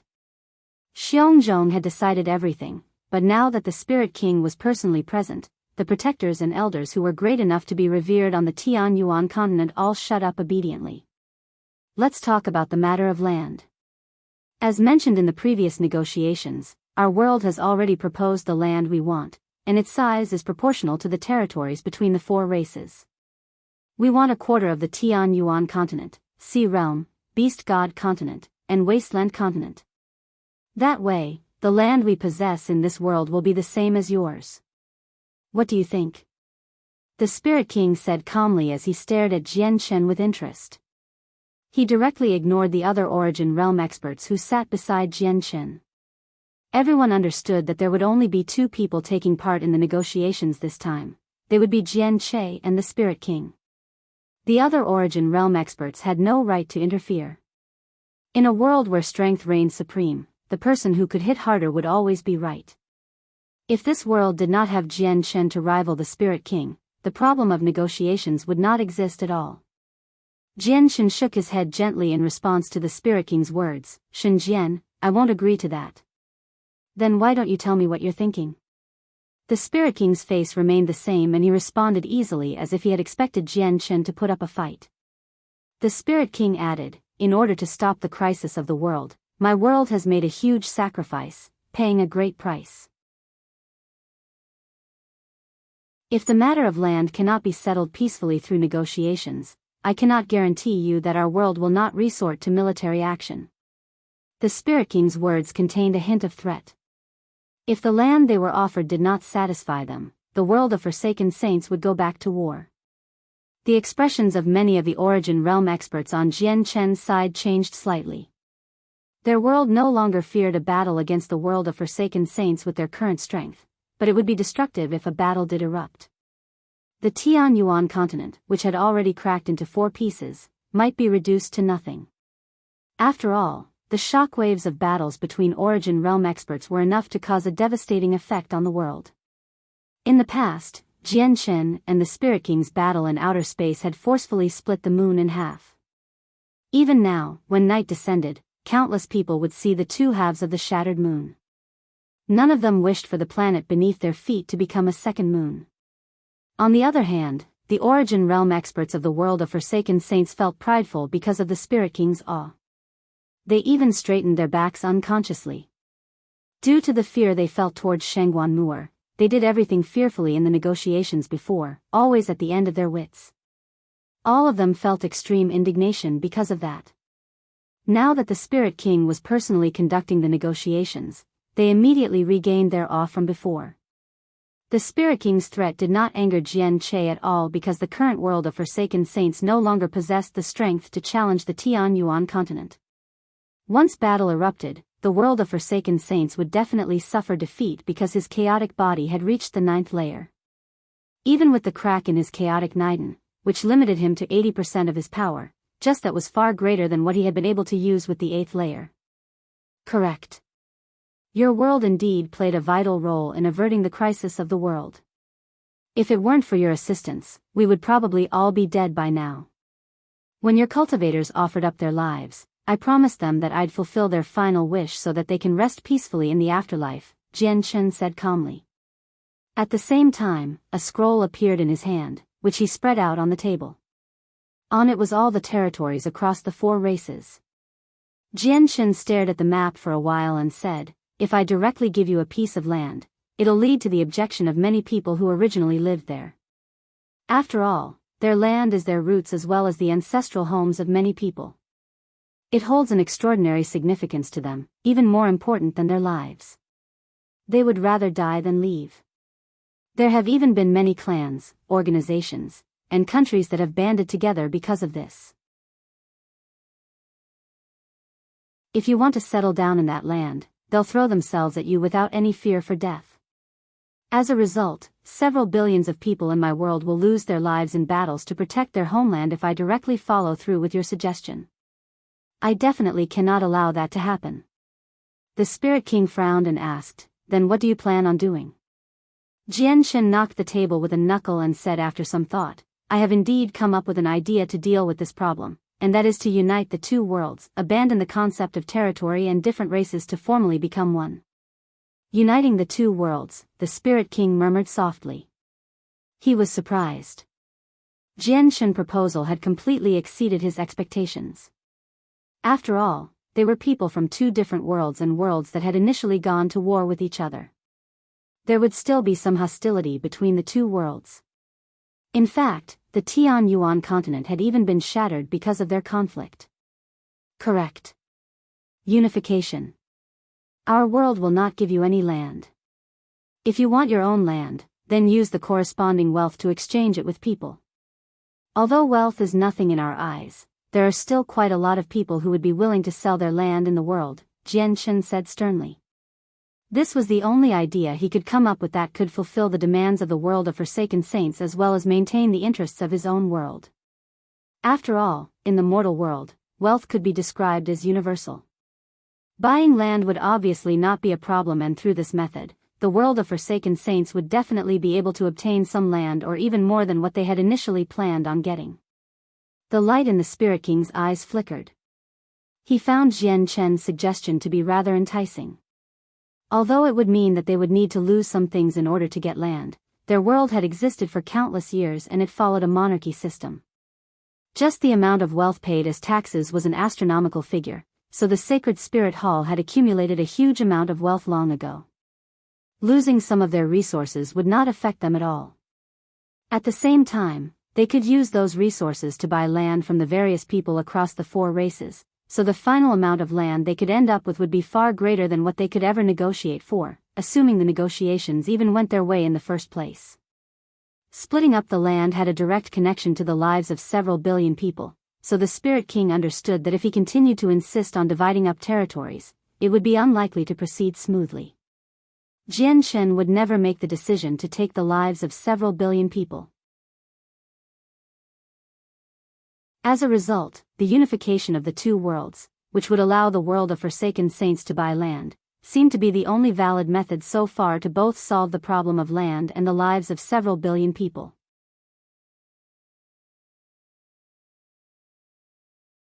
Chapter 1655, A New Era, 1.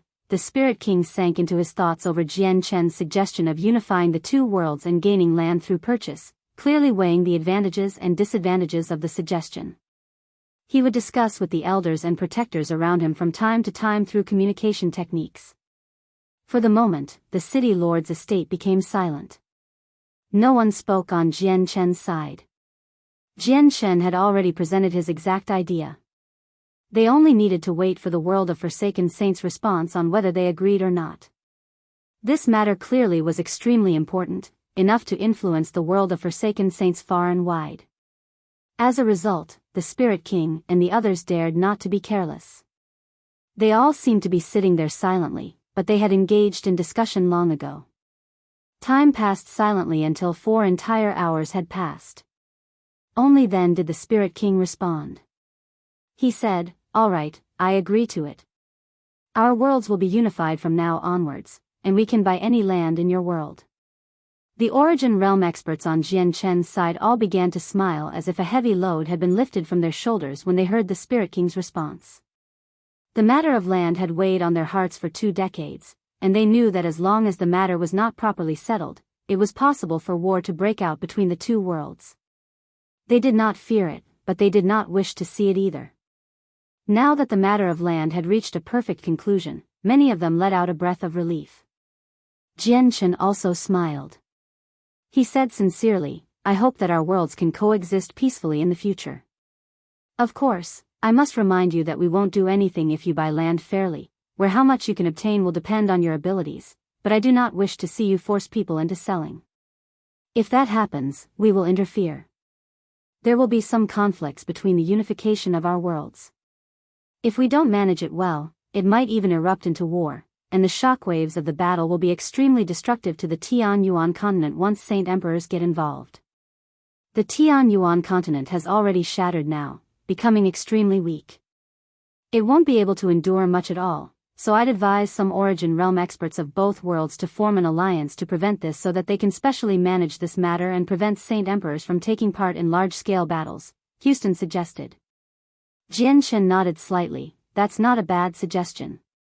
I feel the need to form an alliance to prevent large wars between experts. After all, the Tianyuan continent will not just be our homeland in the future.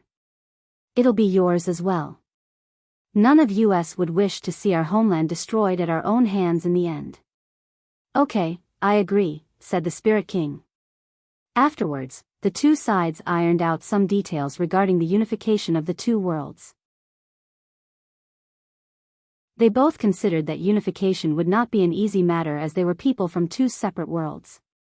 Hence, they set down many rules and restrictions to avoid large-scale conflict between the two worlds.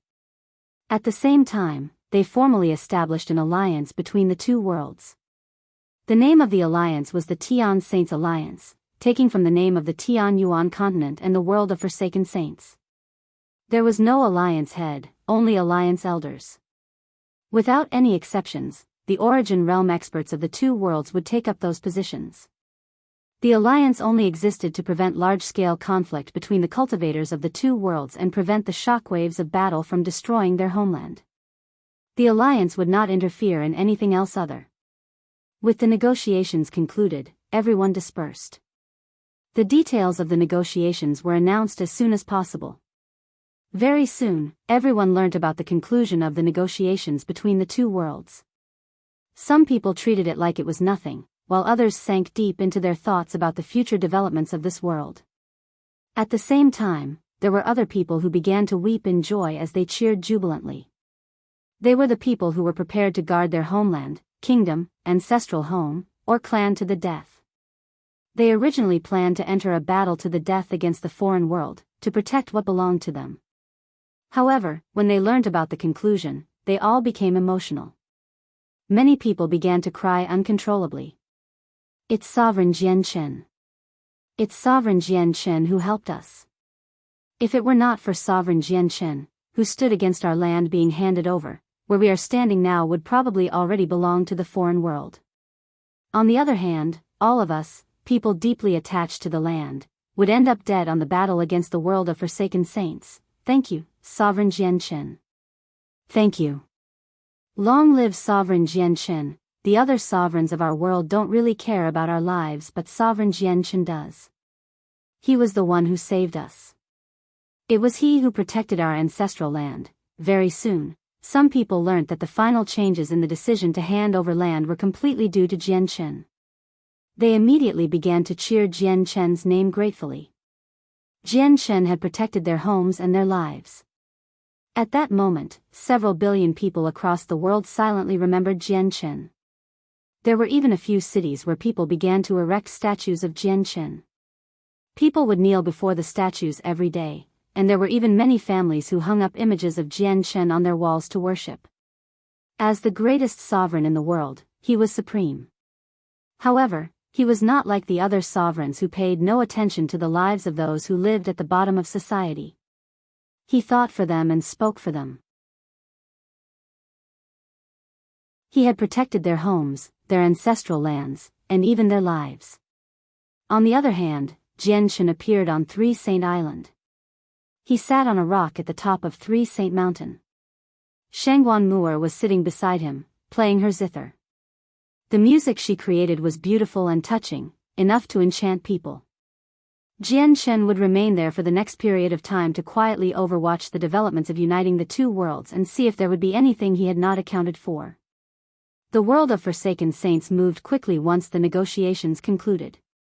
The next day, a large number of sainthood experts emerged from the tunnel that connected the two worlds.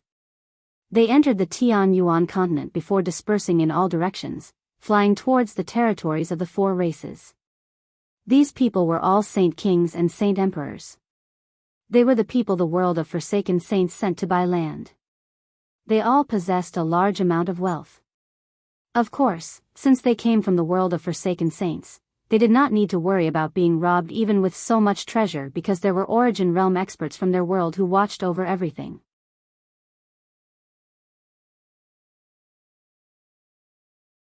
Chapter 1656, A New Era, 2. In quite a large, bustling city, the lofty city lord laid back in the air as he watched a performance. Suddenly, a middle-aged man with an ordinary appearance appeared before him and directly said, "I want to buy this city." The city lord leapt in fright with the sudden appearance of a person.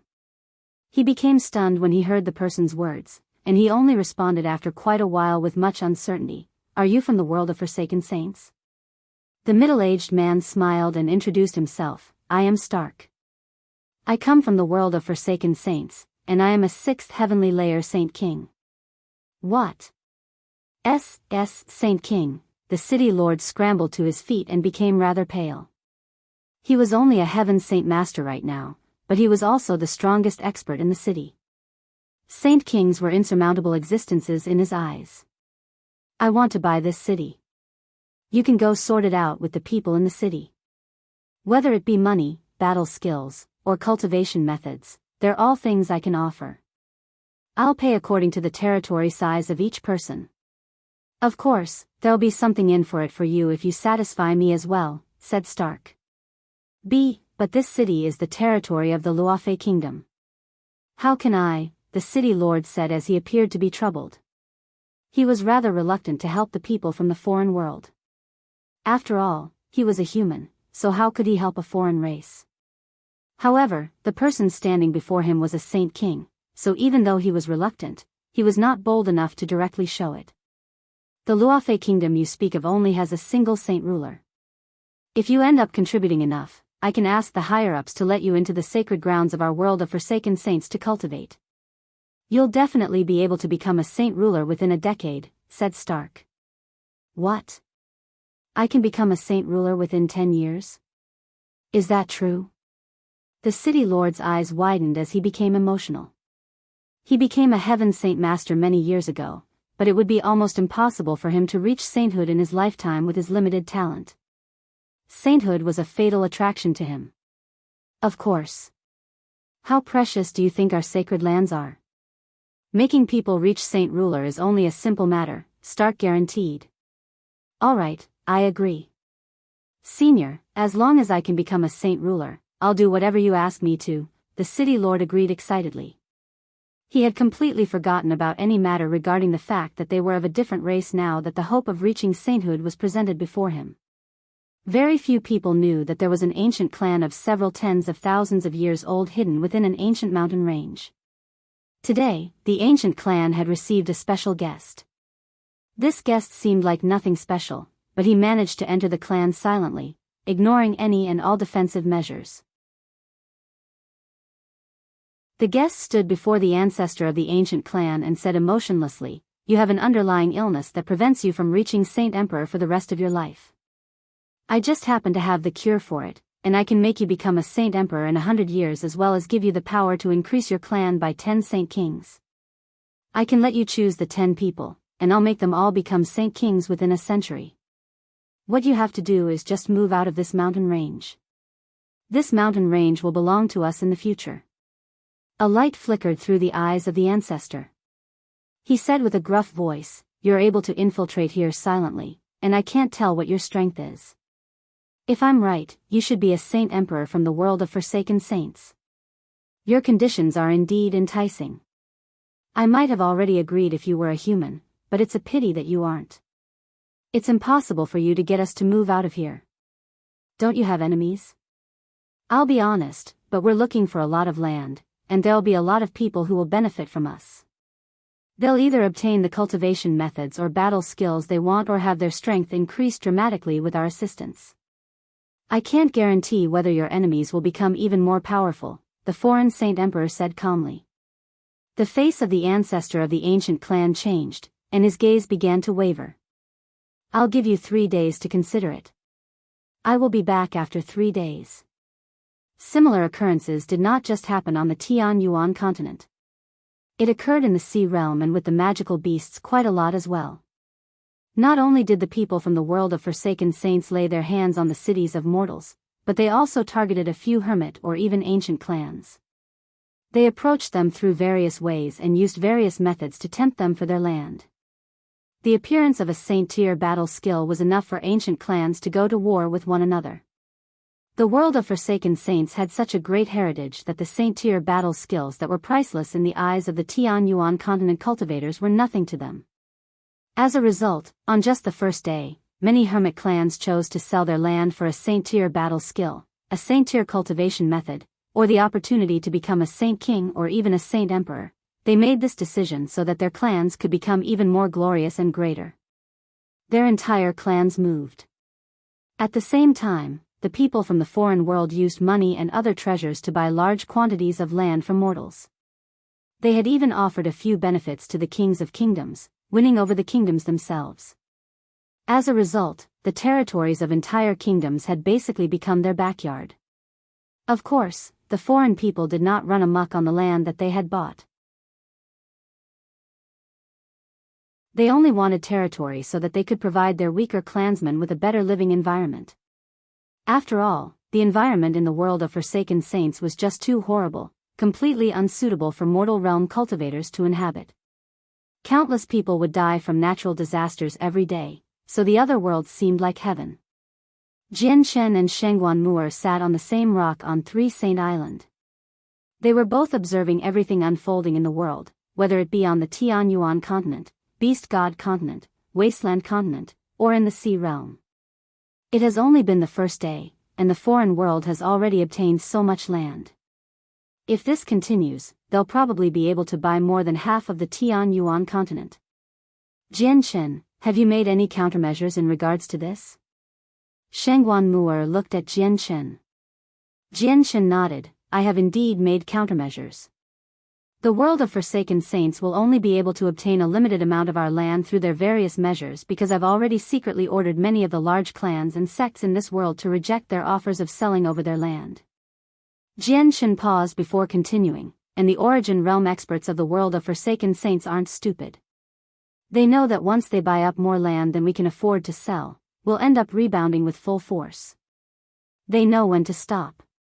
After all, we agreed to them buying our land not because of how powerful they are but because of their contributions to stopping the crisis of the world. They completely understand this.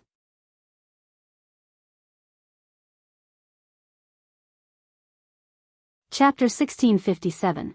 Tai Ta bids farewell. Not only were Jian, Chen and Shengguan Mu'er observing the sainthood experts from the world of Forsaken Saints as they bought land recklessly, but the other Origin Realm experts in the world were also secretly watching over these experts from the foreign world as well. Their souls were expanded across the territories of the four races as they paid close attention to the foreign experts, preventing them from going overboard. Only Shao Jin and Shao Ling paid no attention to the entire matter, running around every day as they played. Even the white tiger, who had been cultivating like a madman, would expand his soul from time to time and observe everything outside. At the same time, the Origin Realm experts from the world of Forsaken Saints were also secretly observing the clansmen who had come to buy land. After all, every single one of them bore an extremely significant amount of wealth for purchasing land. Not only did they carry the money used in the world, but they also carried a large number of cultivation resources, cultivation methods, battle skills, and so on. The Sacred Spirit Hall had accumulated all of these treasures across the years. Even though it all amounted to only the tip of the iceberg of the Sacred Spirit Hall, it was still enough for Saint Emperors to go crazy over it. Hence, to ensure their safety and to make sure their treasures were not stolen, the Origin Realm experts watched over everything at all times. As long as the disparity in strength was not sufficiently wide, the Origin Realm experts of both worlds would be able to sense each other's souls. As they expanded their souls so often, the Origin Realm experts that belonged to the world of the Tianyuan continent would often come into contact with the extended souls of the Origin Realm experts, but nothing adverse happened. The reckless purchasing of land had caused quite a tremendous uproar in the world of the Tianyuan continent. They all offered large amounts of treasures and cultivation methods to purchase land, causing the value of Saint-tier battle skills and cultivation methods to plummet.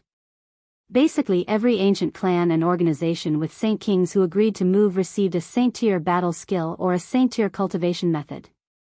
After all, Saint-tier battle skills were precious due to their shortage. Even many ancient clans that had existed for tens of thousand years did not possess one. With the entry of the world of Forsaken Saints, the influx of Saint-tier battle skills and cultivation methods immediately caused these items to lose their former value. The foreign world's use of wealth on mortals and cultivation resources when dealing with cultivators was truly an effective method of obtaining large plots of land. The resources they consumed through this trade would be utterly insignificant to the Sacred Spirit Hall that had existed for countless years. This consumption was insignificant because not only did the world of Forsaken Saints possess more Origin Realm experts than the Tianyuan continent's world, even their sainthood experts had exceeded Jian Chen's world in number. As a result, there were basically countless Saint-tier battle skills and cultivation methods. In the blink of an eye, the world of Forsaken Saints' large-scale purchasing of land had gone on for 3 whole years. Not only did the world of Forsaken Saints gain quite a large section of territory among the 4 races, the strength of Jian Chen's world had rapidly increased in those 3 years as well. The world of Forsaken Saints had brought with them many heavenly resources that had never appeared on the Tianyuan continent, as well as scrolls that contained the comprehension of the mysteries of the world, which would assist people in reaching sainthood. As a result, many heaven saint masters managed to reach saint ruler. However, the people who reached sainthood through the use of heavenly resources would never be able to advance any further in cultivation. Only the small portion of people who broke through using the scrolls of comprehension and their own hard work could progress further. These heavenly resources were not as perfect as the violet cloud peaches and possessed backlashes. Once someone reached sainthood through the use of these heavenly resources, their foundation would be wholly destroyed, restricting them to that cultivation level for the rest of their lives. However, there were still many peak heaven saint masters who chose to break through to sainthood with this destructive method, as their talent limited them to the 6th cycle of heaven saint master. They would be reduced to a skeleton in 1,000 years' time at most if they did not make this choice. Forsaken saints rapidly entered the world through the tunnel during these 3 years, to the point where their population stretched into the hundreds of millions. These people were not powerful, mostly below Earth saint masters. Earth's Saint Masters and Heaven's Saint Masters only represented a tiny portion of them. They settled down on the land the world of Forsaken Saints owned. They cultivated there, established families and businesses there, attempting to unite with the people of this world. With their existence, the world gained a new race, the Forsaken Saints. The people from the world of Forsaken Saints always called themselves Forsaken Saints. Many of them did not know where the name came from, let alone what it truly meant. After all, the name had been around for just too long, so long that even past spirit kings were unable to research the subject. It was like a brand, burned deeply into the depths of their minds, such that they would always remember that they were Forsaken Saints. After moving to the Tianyuan continent's world, the first friends that the Forsaken Saints made were merchants.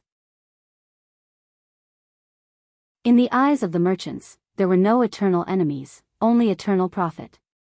They saw the arrival of the foreign race as a great opportunity, so many of the merchants imported the local specialties of certain regions as well as what the Forsaken Saints lacked. They benefited tremendously. Merchants became the first friends of the Forsaken Saints as well as the most welcoming group. Of course, there would be a few cultivators who were journeying through the continents who would end up in some small-scale conflicts and fights against the Forsaken Saints. However, the upper echelon of the Tianyuan continent did not interfere with these matters. After all, every single expert had grown up in a sea of blood and corpses. This would only be training for them. A small fishing boat was anchored silently several dozen kilometers away from Three Saint Island, rising and falling with the waves. Two young men of similar ages stood on the boat in coarse clothes. Their feet were bare and they were fishing. Beside them was a basket that contained several large fish squirming about. It would splash water on the two young men from time to time, soaking their clothes, but they did not seem to mind at all. They stared out at the sea as they conversed with great interest. "Father, what do you think we should eat tonight? Do you want to eat Mother's fish soup or roast fish?" "I like the taste of roast fish more," one of the young men said with a smile. He seemed content. "Your mother's fish soup isn't bad. Your second aunt's fried fish is pretty good as well, while your third aunt's roasted fish is delicious. Why don't we try them all tonight? We've caught so many fish anyway," said the other young man. To no surprise, there were two swords on his back, one azure, and one violet. The two of them were Chen and Jian. At this moment, the space next to Chen rippled, and a burly man suddenly appeared by his side as if he had teleported. The burly man's skin was lustrous as if he was plated in gold. He wore an attire for battle with a cape, making him seem dignified. He naturally radiated with an aura of supremacy. The most eye-catching part was the golden imprint of an axe between his eyebrows. "Tai Ta, you've come at a perfect time. Why don't you come back to Three Saint Island with me to try the fish? It must have been several decades since you've tried something like that. It'll be nostalgic," Shen said to the burly man who had suddenly appeared. Tai Ta looked at the fishing duo, and his gaze became mixed with feelings. There was a strong sense of a reluctance to part with them. After a moment of silence, he sat down beside Chen and stared off into the sea. He said, "Chen, I've come this time to bid farewell to you. I am leaving." Chen's grip on his fishing rod immediately tightened when he heard that. He only responded after some silence, "Have you really thought it through? Once you leave, it won't be very easy for you to return. Who knows how long you'll have to wait for? Senior Adriana has already made all the preparations. She is urging me to go to the higher world. I've already thought it through. I will leave soon because I don't want to stay here either." "There's no point in staying here anymore," Tai Ta said rather gloomily. Chen glanced at Tai Ta deeply before sighing. He knew part of Tai Ta's reason. Originally, Tai Ta had been engaged to a woman in the tiny village he had grown up in on the Tianyuan continent. However, the woman had been married off to another man in the village many years ago, and she had become a grandmother now. Tai Ta's heart had always ached because of this matter. Tai Ta had always kept this matter hidden and did not tell anyone. However, with Chen's tremendous strength now, his soul could easily envelop the entire world. If he was willing, he could make anything happen in the world, so what happened in Tai Ta's village obviously could not be kept a secret from him. Jian patted Tai Ta's shoulder. You have to protect yourself once you go to the Saint's world. We might meet there before long. Shen did not try to persuade Tai Ta to stay. He knew that Tai Ta would depart sooner or later. Tai Ta looked at Shen and said, Shen, come to the Saint's world with me. Senior Adriana has told me that I'd become the ruler in the eyes of everyone once I return to the God clan. Everyone will respect me and listen to my commands. The God clan is a glorious clan in the world of Forsaken Saints. They're very powerful, so if you go to the Saints' world with me, you'll be able to remain in the clan to cultivate. With my status in the God clan, no one will be able to make any trouble for you. Shangguan Aojian was immediately displeased when he heard Tai Ta's words. He grumbled, Uncle Tai Ta, I won't stop you if you want to go to the Saints' world, but don't entice my father, or I'll never forgive you. Tai Ta looked at Shangguan Aojian, and his gaze became gentle. He smiled without minding too much. Your father is going to leave sooner or later, and it won't just be your father, but your mother as well, because it'll be almost impossible for their strength to progress if they remain here.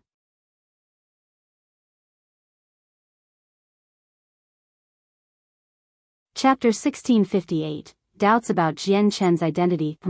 Shangguan Aojian snorted gently and turned around, no longer paying any more attention to Tai Ta. He knew that his parents would leave this world sooner or later, and that day was approaching. Tai Ta, there are still a lot of things tying me down here. I want to stay a little longer in this world so that I can spend some more time with my parents before I leave. After all, who knows how long I'll be gone for. I don't even know if I'll be able to see the two of them when I do come back, Shen said with a rather heavy heart, because he had no idea whether he could return after going to the Saints' world. He was not afraid of dying. However, he was still tied down. Even if he had to go, he could not leave in such a hurry. Okay, I'll wait for you in the Saints' world. Directly go to the Godswirl Plain as soon as you get to the Saints' world. I have no idea where the Godswirl Plain is, I just heard it from Senior Adriana. Senior Adriana told me that our God clan is located on the Godswirl Plain, and as long as you make it there, you can find where the God clan is by asking anyone, Tai Ta said sincerely. Alright, I'll come looking for you on the Godswirl Plain if I get the chance. Shen paused with that and became stern, but Tai Ta, I hope you can promise me something. Please do not tell anyone in the God clan about me. The more powerful they are and the more authority they possess, the more you cannot speak of me. Okay? Why? Tai Ta asked in confusion. Shen paused for a short moment before responding, don't ask me now. Anyway, just don't mention my existence randomly in the God clan. Please do not mention the 2 swords I possess to the upper echelon of your God clan in particular, and it's best if you keep it a secret from people who aren't a part of the God clan as well. You'll learn the reason in the future. Tai Ta understood the significance of the matter when he saw Jian Chen's seriousness. He immediately nodded solemnly and guaranteed, okay, I agree. I won't speak of it randomly. I don't know the reason, but I believe you because you are my best brother. Jian Chen sighed gently and pulled back his rod. He pulled out a 60 centimeters in length fish out of the water. Jian Chen removed the fish from the hook before throwing it into the basket, and Ming Dong.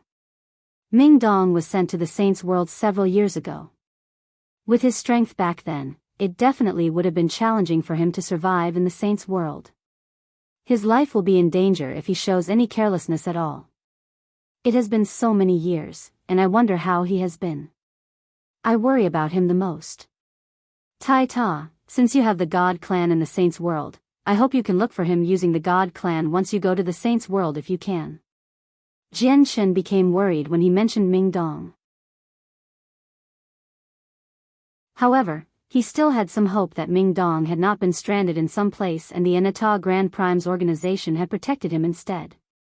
After all, Ming Dong had been sent away by one of the Anata Grand Prime's treasures, the Fortune Jade Pedestal, in the heavenly palace of Bisheng. The matter would surely involve the Anata Grand Prime. It might have even been a way for the Anata Grand Prime to choose a successor. If that were the case, Ming Dong's safety would have been guaranteed, but if it were not, it would be a horrible situation for Ming Dong to be stranded in a higher world. Don't worry.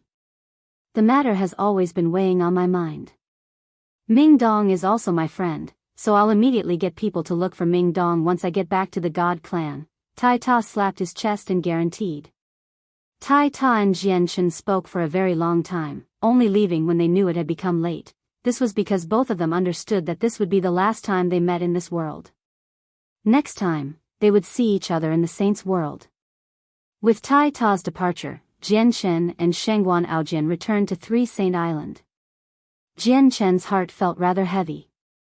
First, Ming Dong had been sucked away, then his sister was taken away without him even getting the chance to bid farewell.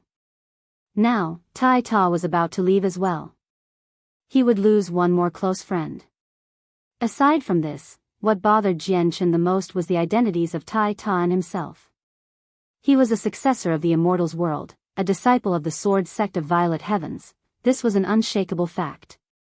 Ever since he cultivated the Azulite Sword's law, ever since he cultivated the chaotic body, ever since the Sword spirits took him as his master, his identity had changed. Meanwhile, Tai Ta was a part of the God clan from the Saints' world. The Saints' world and Immortals world were hostile towards one another, so he really did not know whether his relationship with Tai Ta would remain the same once his identity was revealed. Aside from Tai Ta, there was also his sister Changyang Mingyue who worried for him and protected him since their youth. Jian Chen felt that a huge boulder was weighing on his heart when he thought of these matters. He felt nervous from how suffocating it felt.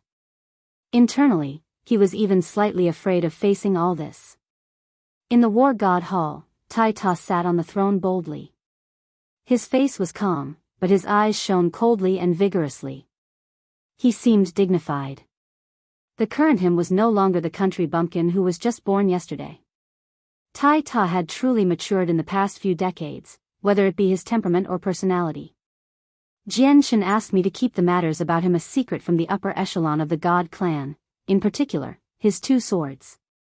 I can't even mention it to outsiders. Why did he ask for something like that? Is there a secret that needs to be hidden? Tai Ta thought about what Jian Chen had told him and became curious. Jian Chen doesn't want me to reveal this to other people. That means that it'll threaten his life if I do. Jian Chen is my best friend, and I won't allow anyone to harm him, even if it's the upper echelon of the God clan, Tai Ta murmured gently. Towards the end, his bright eyes shone with two rays of light. But if I want to protect Jian Chen, I have to know what he's fearing and deal with the source of the problem. But from Jian Chen's words, everything seems to be related to the two swords. After a moment of silence, Tai Ta stood up. He took a step and suddenly vanished from the divine hall. The elven god tree reached into the clouds within the forbidden ground of the elves. It radiated with a tremendous presence of life. The forbidden grounds were quiet, without anyone to be seen. Only the elven queen had the right to enter and leave as she pleased. Even the elven elders could not set foot in here so easily.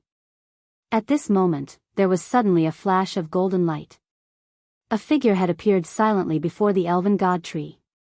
He was several meters tall and extremely burly, while his skin was golden. He wore a cape and naturally radiated with a sense of supremacy. Adriana greets the war god. Before the elven god tree, an illusionary woman appeared. She bowed towards Tai Ta, who had suddenly appeared. Adriana, I want to ask you if you recognize the two swords used by my brother Jian Chen, Tai Ta questioned. After a moment of hesitation, she shook her head and said, War God, I do not recognize the two swords. However, the two swords are violet and azure and their sword chi are unique. They do resemble a set of legendary treasures. What treasures? Tai Ta's eyes narrowed, and he continued his questioning.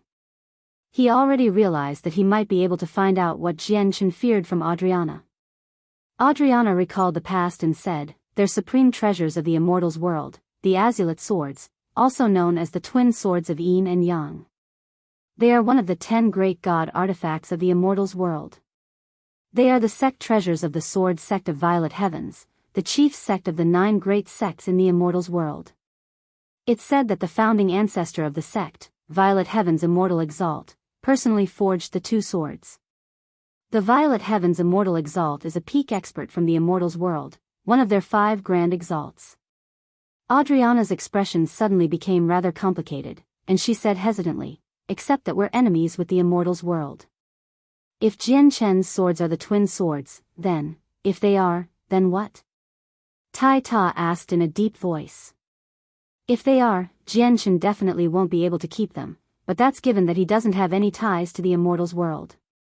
If he does, he'll become the public enemy of the Saints world and might even be hunted down by several Grand Primes. It's just that right now, Jian Chen's swords only resemble the twin swords from the Immortals world. After all, their difference in power is just too extravagant, replied Adriana.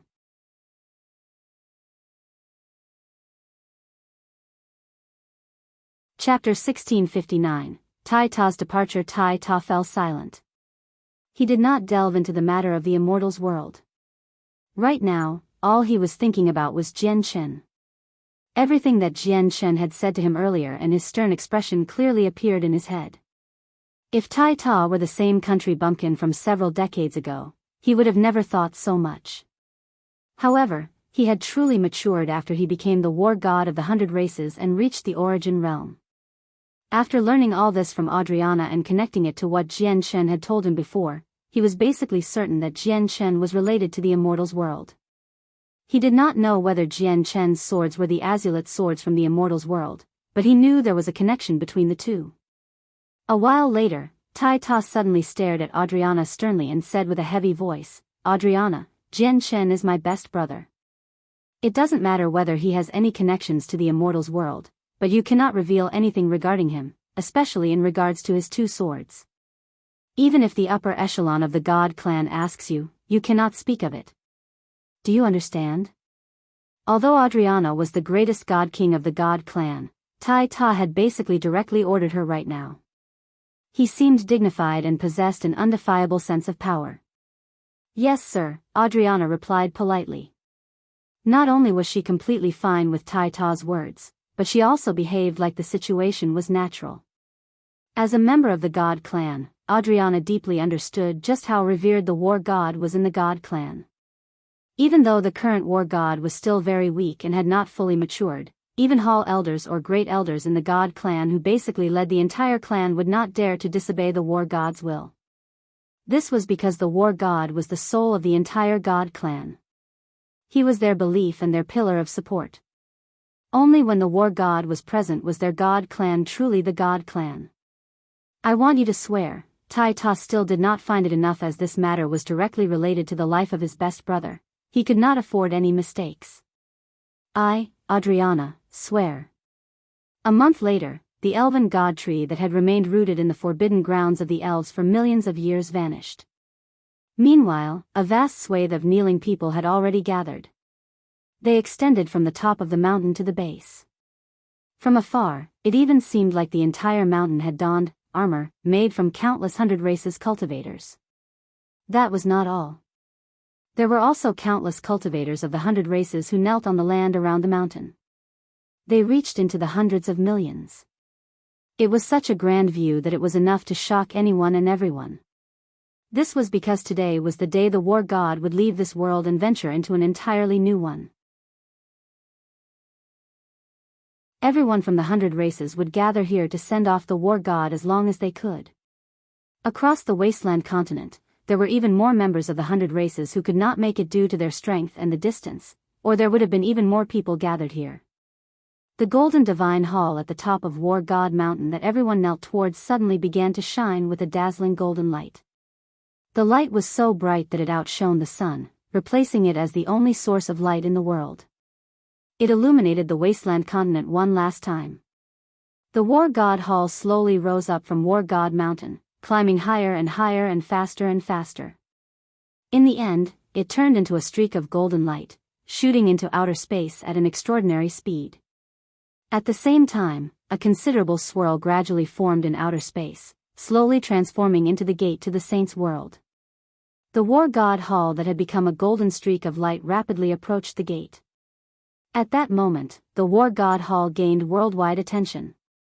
Regardless of the humans, the sea race, magical beasts, or even forsaken saints, countless cultivators all raised their heads to watch the war god hall leave. They did not do this to see Tai Ta off, but to see the war god hall enter the spatial tunnel. Many people revealed envious expressions because they knew that the saints' world was a higher space. If saint emperors entered the saints' world, it would become countless times easier to reach the origin realm. Hence, many saint emperors yearned for the saints' world. Unfortunately, it was impossible to pass through the tunnel without the strength of the origin realm. Shen sat on a rock and drank by himself gloomily on 3 Saint Island. He watched the war god hall approach the spatial tunnel and raised his glass for Tai Ta. He saw Tai Ta off from there, wishing that everything would go his friend's way in the saints' world. War god, the saints' world has a total of 49 great planes. The spatial tunnel's connection in the saints' world is not fixed, so please leave everything to me. I'll control the direction in the spatial tunnel to prevent us from ending up on some remote plane. Adriana's voice rang out inside the war god hall. Finally, under the gazes of countless people, the war god hall arrived before the spatial tunnel. However, at this moment, an indescribably tremendous might erupted from the war god hall. The pressure seemed to make it the supreme ruler of the universe, making the entire universe tremble. Even the laws of the world had almost shattered before it. At this moment, the war god hall was surrounded in a green light that teemed with the presence of life. The moment the green light appeared, the world trembled and the celestial bodies dimmed. Countless stars darkened. The green light seemed to be enough to destroy the universe. With its appearance, the surrounding space was all reduced to darkness because the light was just too powerful. It was so great that it could destroy a massive planet in a single moment, completely exceeding what the space in this world could withstand. When a meteor 100 kilometers in diameter approached the green light, it was reduced to dust silently. The expressions of countless experts who witnessed this scene from the distant Tianyuan continent changed drastically. Their faces all became extremely pale because the very depths of their souls trembled before the pressure. The eyes of all the origin realm experts in the world narrowed. They were wholly fixated on the green light around the war god hall as respect appeared in their gazes.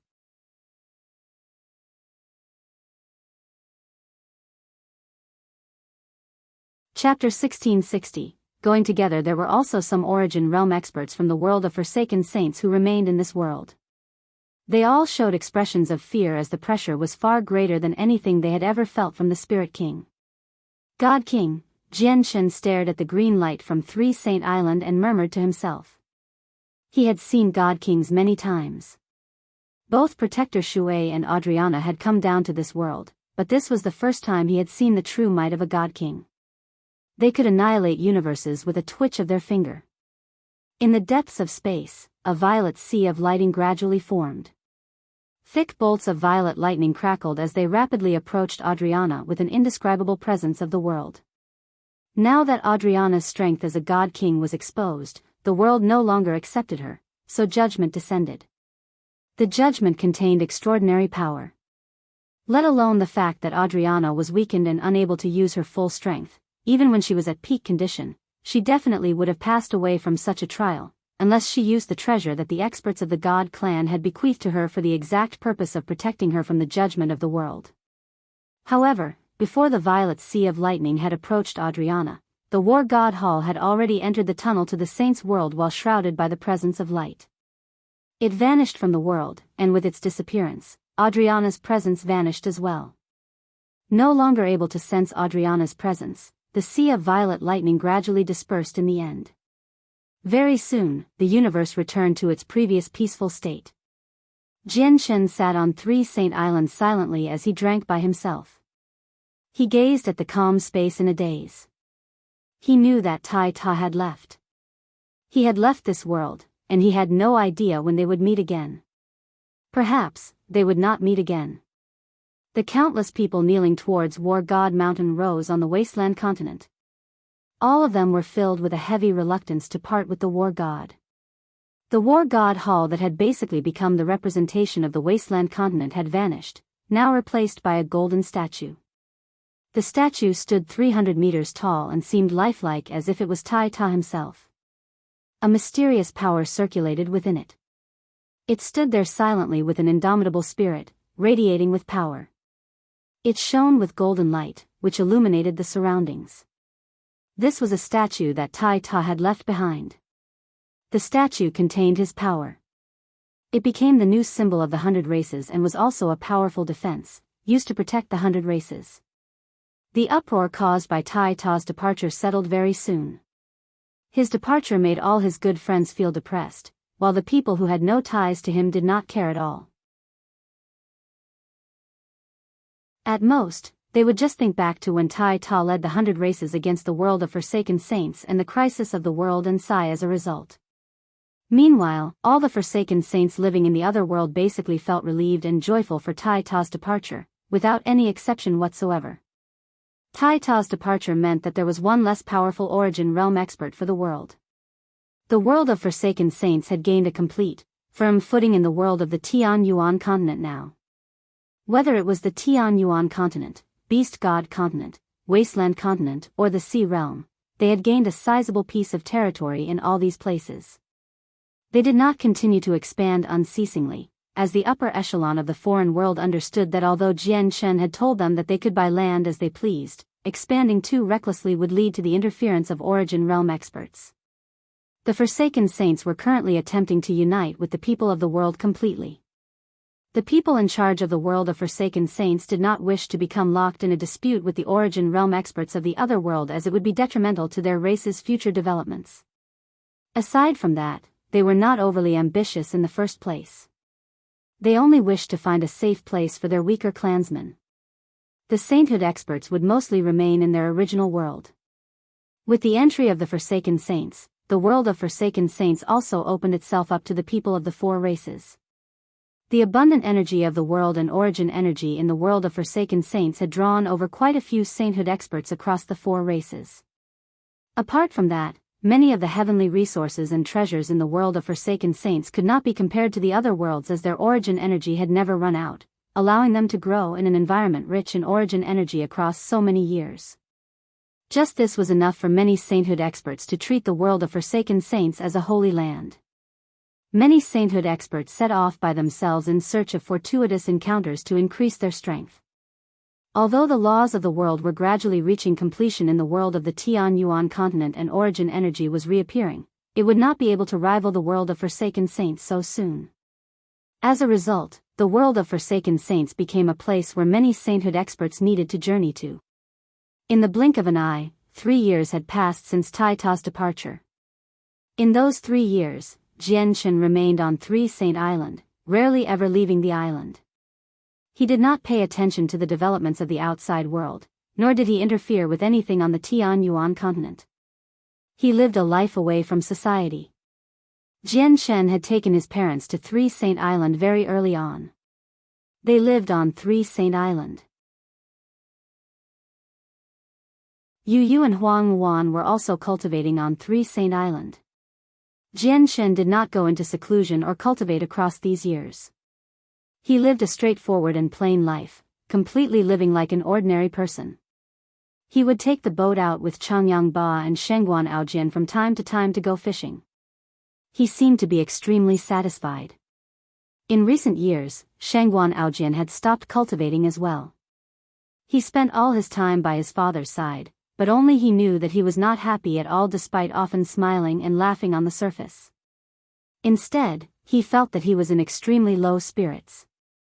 He knew his father. He understood that the changes with his father were just signs of him leaving this world soon. By the fireside, Jian Chen, Shengguan Aojian, Shengguan Mu'er, Changyang Ba, Bayun Tian, Yu, Huang Wan, and so on all ate the roast fish with great interest. The entire family drank some alcohol and talked about everything. They were cheerful. Although Huang Wan and Yu were the ones who had been formally wed to Jian Chen, they did not feel any reluctance to accept Shengguan Mu'er at all.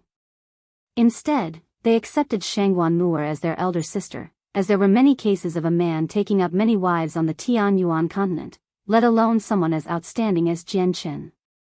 At this moment, the expression of Jian Chen, who was eating his fish, changed. He slowly put down the fish he was eating and said to everyone, I have some matter that I must attend to, so I must leave temporarily.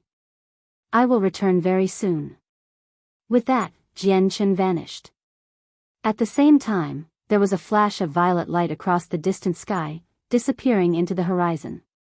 The Cross Mountains were the largest mountain range on the Tianyuan continent. At the same time, it was a forbidden zone to many human cultivators. Even saint rulers could not set foot in there carelessly because a powerful magical beast clan controlled the mountain range. It was the Gilligan clan.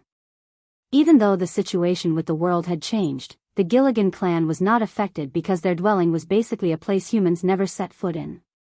Coupled with the deterrence from the winged tiger god, even saint emperors were not bold enough to provoke them, allowing the clan to continue thriving.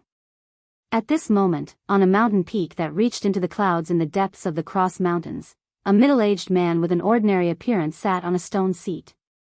His clothes were simple, and his ink-black hair was let down casually behind him, buffeted in the wild wind. Before the middle-aged man was a stone table. There were 2 exquisitely crafted jade cups on the table and a jug of alcohol that was not particularly large. It gave off an enchanting fragrance. At this moment, a violet streak of light arrived with a flash. A young man who only seemed to be in his 20s had appeared on the top of the mountain. The young man was very handsome. His face was resolute, and his eyebrows were straight and defined. He gave off a sense of sharpness, while his eyes shone brightly as if swords were hiding in them. The young man was Chen. "Jian, why have you called me here?" Chen looked at the middle-aged man on the stone seat and asked calmly. The middle-aged man was the supreme ruler of the world of Forsaken Saints, the Spirit King. Jian extended his hand to invite Chen to sit down. He said, "I've called you over because I have something important I want to discuss with you." Chen sat down before Jian, and Jian personally poured a cup of alcohol for Chen. He said, "The matters with the world of Forsaken Saints have basically been dealt with. It's almost impossible for my strength to increase if I remain here, so I plan on going to the higher world." Jian looked at Chen and continued, "What about you? When do you plan on leaving?" Chen did not hurry. He took a tiny sip of the alcohol. The alcohol was a rare, precious variety, but Chen was unable to taste its deliciousness in his mouth at all. Instead, it was filled with bitterness. "I'm not like you, lonely and basically having no ties apart from the clansmen of the world of Forsaken Saints. I can't come and go as I please, with nothing holding me down. There are just too many ties in this world for me. Not only are there the parents who raised me, but I also have wives and many friends who had once fought alongside me. The Saints' world is dangerous. In this world, no one can stop us, but once we go to the Saints' world, we're nothing. I might never be able to see the people close to me ever again once I leave," Chen said bitterly. "So you plan on staying here forever?" Jian asked. Chen shook his head. "I will go to the Saints' world, but I'm not going to leave in a hurry. At the very least, I have to spend some more time with my parents and my wives. Actually, you can take your parents and those close to you with you. Although they haven't reached the origin realm, as long as you use something that can hold people, you'll still be able to pass through the spatial tunnel and enter the Saints' world," said Jian. "With my current strength, it'll be difficult to gain a stable footing in the Saints' world. My life will be in danger from even the slightest carelessness. Am I supposed to take my parents with me and live a life on the run? If that's the case, I might as well leave them here so they can live a peaceful and happy life instead," Chen laughed self-deprecatingly. He had never considered taking his parents with him to the Saints' world. At the very least, he needed the power to be able to gain a stable footing in the higher world and ensure that he could protect his parents before even considering the thought. "When do you plan on leaving?" Chen continued. There was a sliver of mixed feelings in his gaze for Jian. After all, the two of them were people from the same world in the past, and they were now stranded in a foreign place. Although they had been opponents for a period of time, Chen still felt familiar with Jian. "I can leave whenever I want, but just as you've said, the Saints' world is dangerous. With my current strength, I'll probably even struggle to keep myself alive, so I planned on going with you. With our strength combined, I believe we'll be able to gain a footing in the Saints' world without long. The Spirit King looked at Jian Chen and said seriously. After a slight moment of thought, Jian Chen agreed with pleasure. He said, "All right, we can go together, but you need to give me some time." "All right."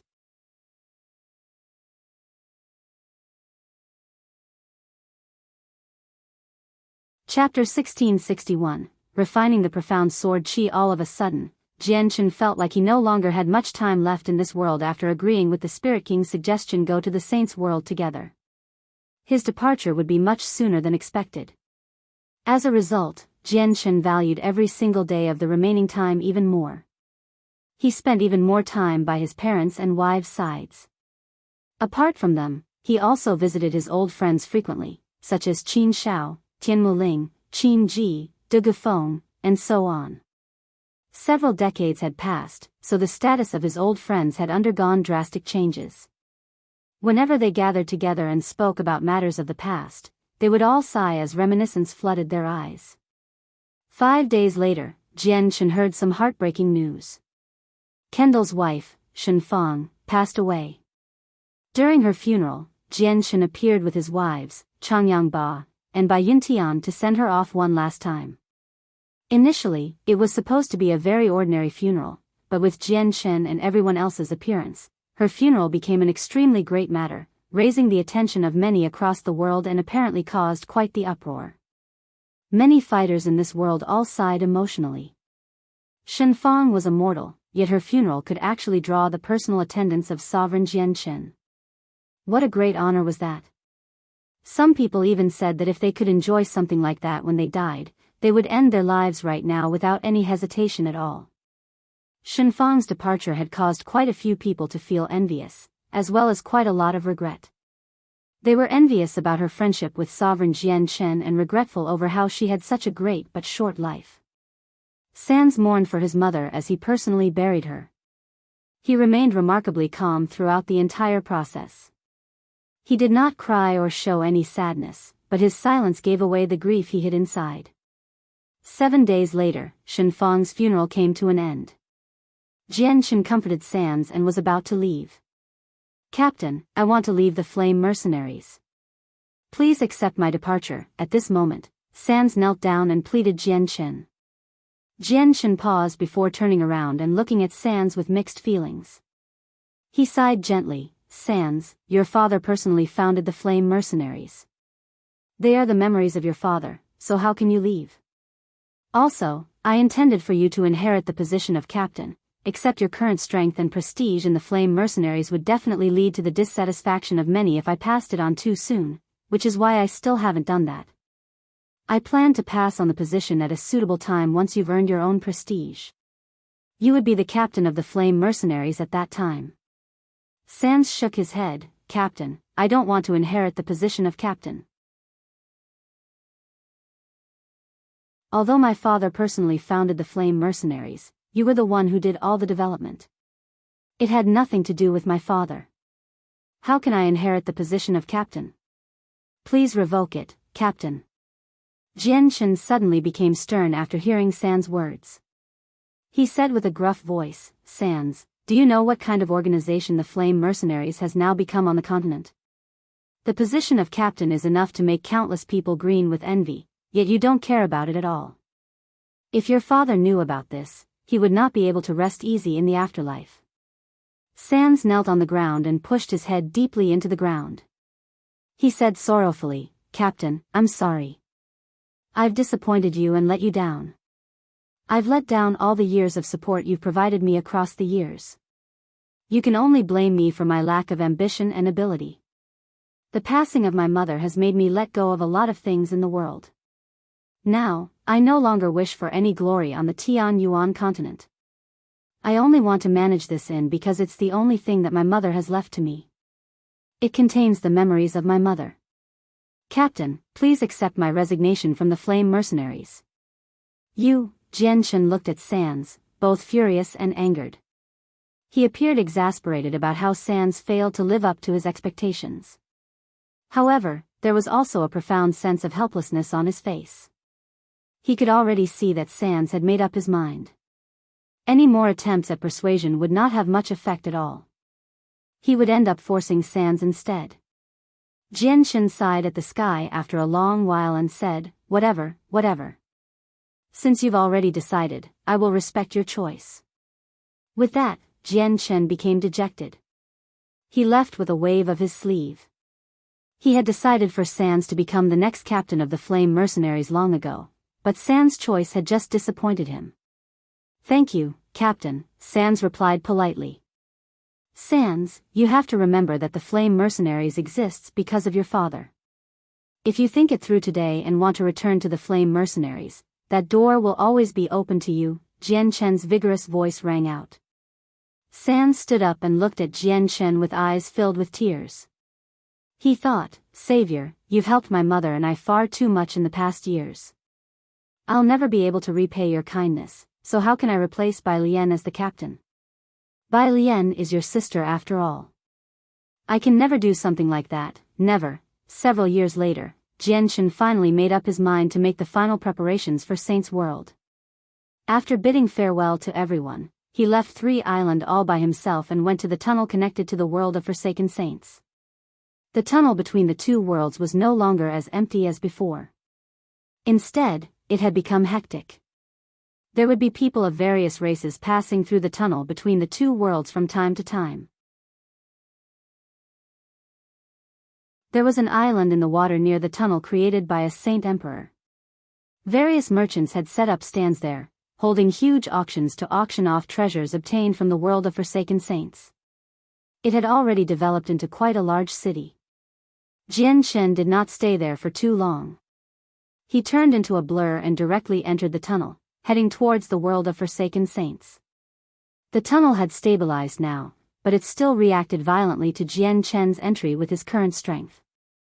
It immediately began to shake tremendously as violet streams of energy gradually formed, wreaking havoc in the tunnel. Even Saint Emperors had to handle the streams of energy carefully. There were still quite a lot of people in the tunnel right now, so the tremors and streams of energy immediately made a few people pale. They all cried out and charged towards the exit as quickly as they could. Jian concealed his presence and carefully moved through the tunnel. He knew that he was too powerful, basically having reached the limits that the tunnel could withstand. If he did not conceal his presence, he would end up making the entire tunnel collapse.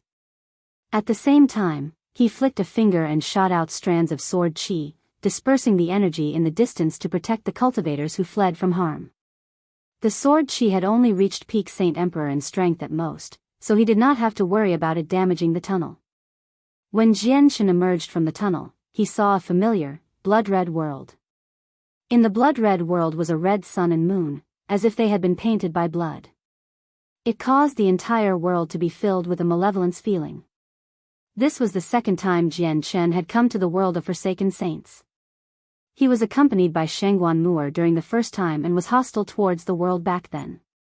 He had come for battle, which resulted in a great battle between him and the Spirit King. This was the second time, and this time, the world of Forsaken Saints had gone from enemies to friends with the Tian Yuan continent's world. Even though there would be conflicts between the people of the 2 worlds from time to time, it was mostly due to interests and did not take a toll on their overall relationship. There were quite a few people gathered on the top of the world mountains. They all stood afar from the tunnel and discussed the changes to the tunnel with lingering fear. Many of them behaved like they had just survived a great disaster. None of them discovered that a young man had walked out of the destabilized tunnel composedly soon after they exited. He was now hidden among the crowd. The young man had erased his presence, preventing anyone from sensing his existence. Even when people glanced past him from time to time, they would not take note of him, missing him extremely easily. There was a teleportation formation set up on the top of the world mountains, 2 kilometers away from the tunnel. As the world mountains were just too dangerous, even receival experts needed to be careful when climbing the mountains as they could die from any carelessness. It made it even more impossible for cultivators who were at sainthood or even below that. As a result, the teleportation formation especially existed to send people out of the mountains. Not only did a few sainthood experts use the teleportation to ascend and descend the mountains, but the protectors and elders also used it most of the time as well after its creation. They basically did not use their strength to climb the mountains anymore. Chen stood in the crowd. As his gaze landed on the teleportation formation, a gleam of light immediately flashed through his eyes, but he did not become too interested in the teleportation formation. With a single moment, he seemed to have become an arrow, charging beyond the top of the world mountains with a flash. Quickly, he arrived at a hazardous zone where even Origin Realm experts could die. He flew through the world mountains without any fear at all. Soon afterwards, Chen stopped on a sword-shaped mountain 1,000 kilometers away. Around him, the strong winds whistled loudly, forming invisible wind blades that swept past Chen mercilessly. The wind was so powerful that even Chen had not seen something like this before. Even Saint Emperors would struggle to endure it and would be torn to shreds without much time. Thunder boomed above his head as lightning constantly fell. Bolts of thick lightning would rip through the blood-red sky with deafening sounds frequently. The lightning was even more powerful than the wind. Even receival experts would become injured if they were careless. They could even die. The laws here are the most powerful. I'll refine the profound sword chi here. Chen ignored the strong winds and sea of lightning, just sitting down like that. He began to cultivate. The strong winds ripped through his clothes but failed to harm his body at all. The lightning in the sky would fall from time to time, striking Chen's head accurately, but not a single hair of his would be blown away.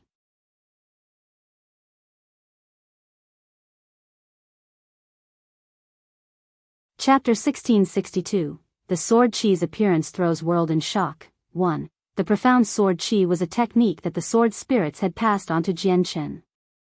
It was the greatest sword technique he knew so far, as well as his greatest trump card. This was because the old master of the sword spirits had poured his heart out and devoted a tremendous amount of time to create this powerful sword technique.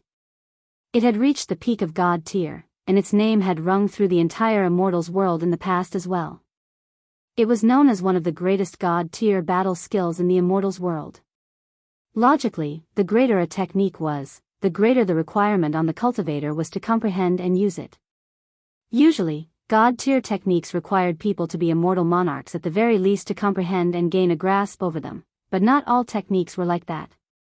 There were a few special ones that could still be learnt and used regardless of the person's strength, even if they had not become an immortal monarch.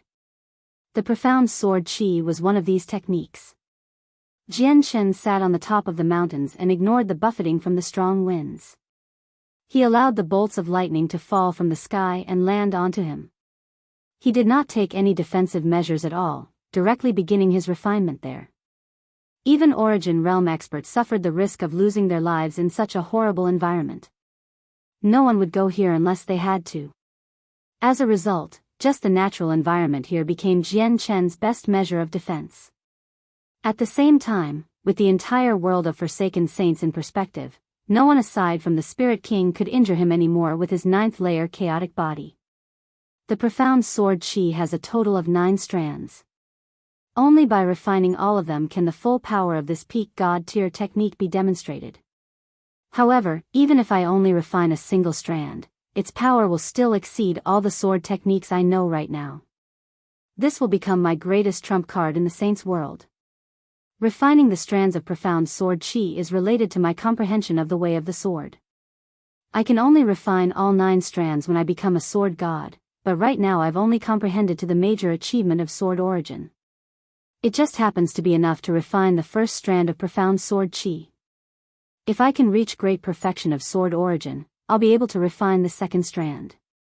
In the future, Sword Spirit, Sword Immortal, and Sword Sage realms will allow me to refine another strand of profound sword chi when I reach major achievement and great achievement respectively, Chen thought. He thought about the refinement method from the sword spirits and entered a selfless state of comprehension. Profound sword chi was formed by combining the power of laws from the way of the sword comprehended, the power of the soul, personal cultivation level, and the vital energies of life. As the sword chi used the power of laws as its primary source of strength and had several other powers combined into it as well, it was much stronger than any power of laws that could be used at that level. Although it seemed simple on the surface, it contained the mysteries of the universe, making it infinitely profound and almost heaven-defying. Only an expert as great as the old master of the sword spirits could come up with something like this. Shen meditated on the top of the mountain as the tremendous energies of life tremored. He had mobilized all the vital energies within him so that they entered the most lively state, preparing to refine the profound sword chi. At the same time, he had entered his realm of the way of the sword, having his entire consciousness submerged in his major achievement of sword origin. He began to control the power of laws from his way of the sword, fusing it with a part of his soul's power, his vital energies, and a strand of his cultivation's power. This was the first step to refining the profound sword chi, known as the fusion of heaven and origin. The heaven referred to the power of laws in the way of the sword, as the power came from the world and was one of the 3,000 great ways, so it was called heaven. The origin was not referring to the origin in the origin realm, but the three powers present in a cultivator, their cultivation, their vital energies, and their soul. The fusion of the three powers was called origin, the origin in refining the profound sword chi, and not the moniker used in the saints' world to refer to a cultivation level. As Chen undertook the first step in the process of refining the profound sword chi, his body showed signs of withering. This was caused by his vital energies being drained away.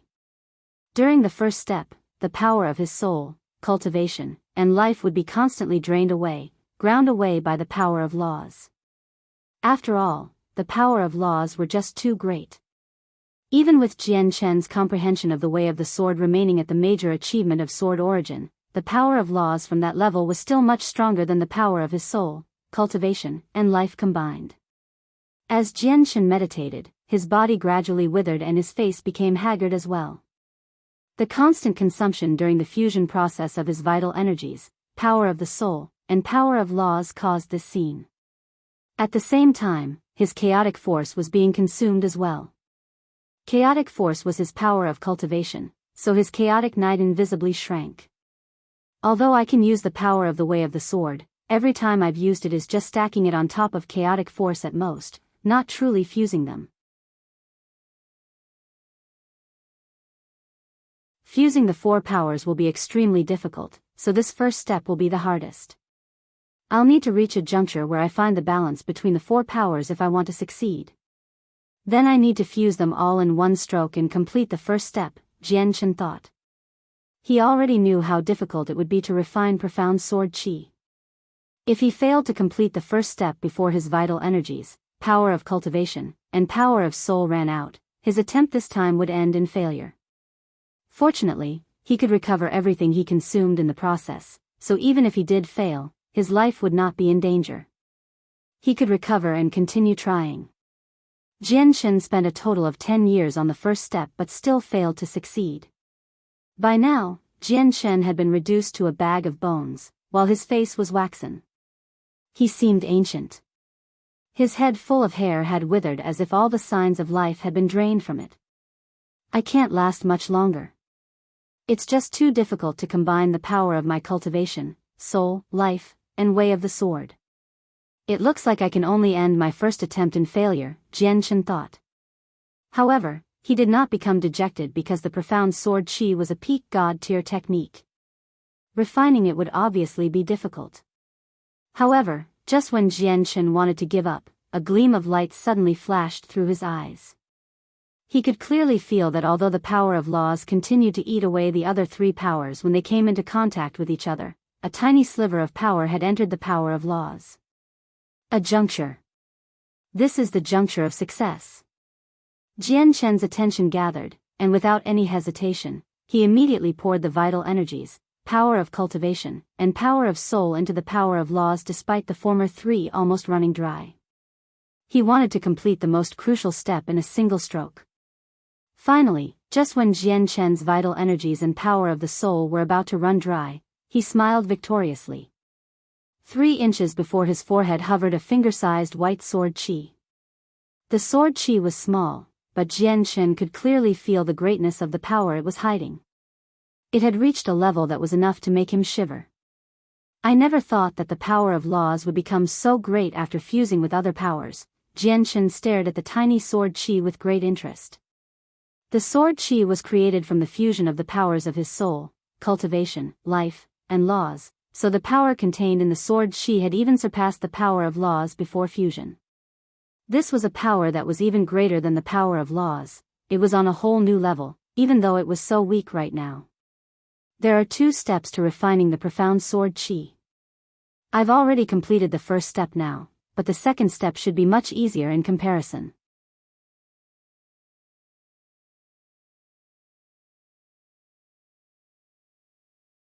Chapter 1663. The Sword Qi's appearance throws world in shock. 2. The second step to refining the profound sword Qi is to fuse it with the soul. The sword Qi will reside in the soul and be nourished there, while its power will constantly increase as my comprehension of the way of the sword deepens. Chen looked at the profound sword Qi floating before him. He had become very weak now, to the point where both the power of his soul and vital energies had never been lower before. Right now, he was basically a bag of bones, but he was still filled with excitement and joy. He finally possessed a trump card to protect himself after venturing to the saint's world with the refinement of the profound sword Qi. He did not need to fear even if he confronted people stronger than him, given that their difference in strength was not overwhelming, of course. Chen closed his eyes and began the second step to refining the profound sword Qi, which was also the final step. Only after completing this could he regard his refinement of the profound sword Qi as complete. Chen's power of the soul, cultivation, and life was no longer consumed during this step. Although he was unable to recover his lost cultivation for now, his vital energies gradually recovered under the regenerative abilities of the chaotic body. His power of the soul behaved similarly, except it returned extremely slowly compared to his vital energies. Although the second step of refining the profound sword Qi was easier than the first, it still took a lot of time. Time flashed by. Chen had completely lost all sense of time as he refined the profound sword Qi, so in the blink of an eye, he had spent another 5 years on the second step. The 5 years were just enough for him to complete the second step, and the profound sword Qi floating before his forehead vanished at the moment of completion. It entered his sea of consciousness, which nurtured it at all times. Chen opened his eyes the moment he completed the process. He had recovered half of his vital energies in the past 5 years, so his body had returned to its previous state. This was all from the automatic regeneration of his chaotic body. If he focused on regenerating his vital energies, he would recover even faster. Chen stood up from the position that he had remained in for 15 years. With a flash of light through his eyes, a strand of white sword Qi immediately appeared above his head. The sword Qi was not very big at all.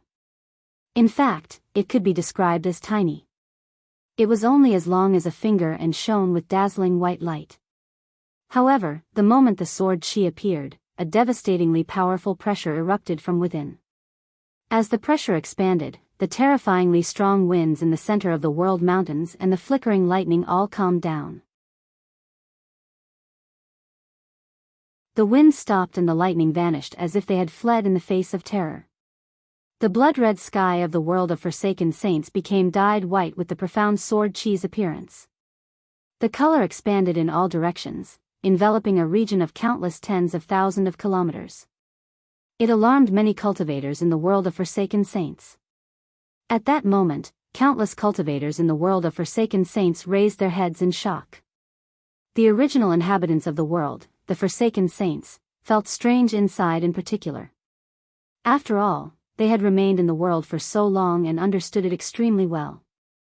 The sky had always been blood-red in their memories and had never changed, yet it actually became white at this moment. What's happening? Why has this happened? Are there experts fighting? Is this the disturbance caused by fighting? Impossible. Even if Origin Realm experts start fighting, the sky won't go from red to white. I think some great treasure has appeared, and this is the light from the treasure. The light originates from the world mountains. Why don't we head over, and we'll know. Immediately, many of the more powerful cultivators gathered towards the world mountains, but no one dared to venture inside in the end. After all, the mountains were just too dangerous. If they went too deep in, even Origin Realm experts would face danger, let alone Saint Emperors. Several Origin Realm experts emerged from the Sacred Spirit Hall. They all stood outside and gazed at the distant sky, revealing surprised expressions. Immediately, quite a few of them rose up to go and see what was happening. Come back. There's no need for you to go. It's all caused by Chen. At this moment, the Spirit King's voice rang out from the sacred spirit hall. He slowly walked out from the divine hall in simple clothes. We greet the Spirit King. The Origin Realm experts all bowed towards the Spirit King politely. The ones who had left immediately returned. They understood now. As it turned out, it was all caused by the sovereign of the Tianyuan continent, Chen, so it was no wonder there would be such a great disturbance. The Spirit King stood before the sacred spirit hall with his arms crossed. He looked at the distant sky and became slightly stern. He said, I can sense an extremely powerful sword qi in the depths of the world mountains. The sword qi is so powerful that it can slay godhood experts. Is this the profound sword qi that Chen was speaking of in the past? It sure is terrifying. What? It can slay godhood experts? Spirit King, why, you can't be joking, right? The protectors and elders all became stunned when they heard the Spirit King's words.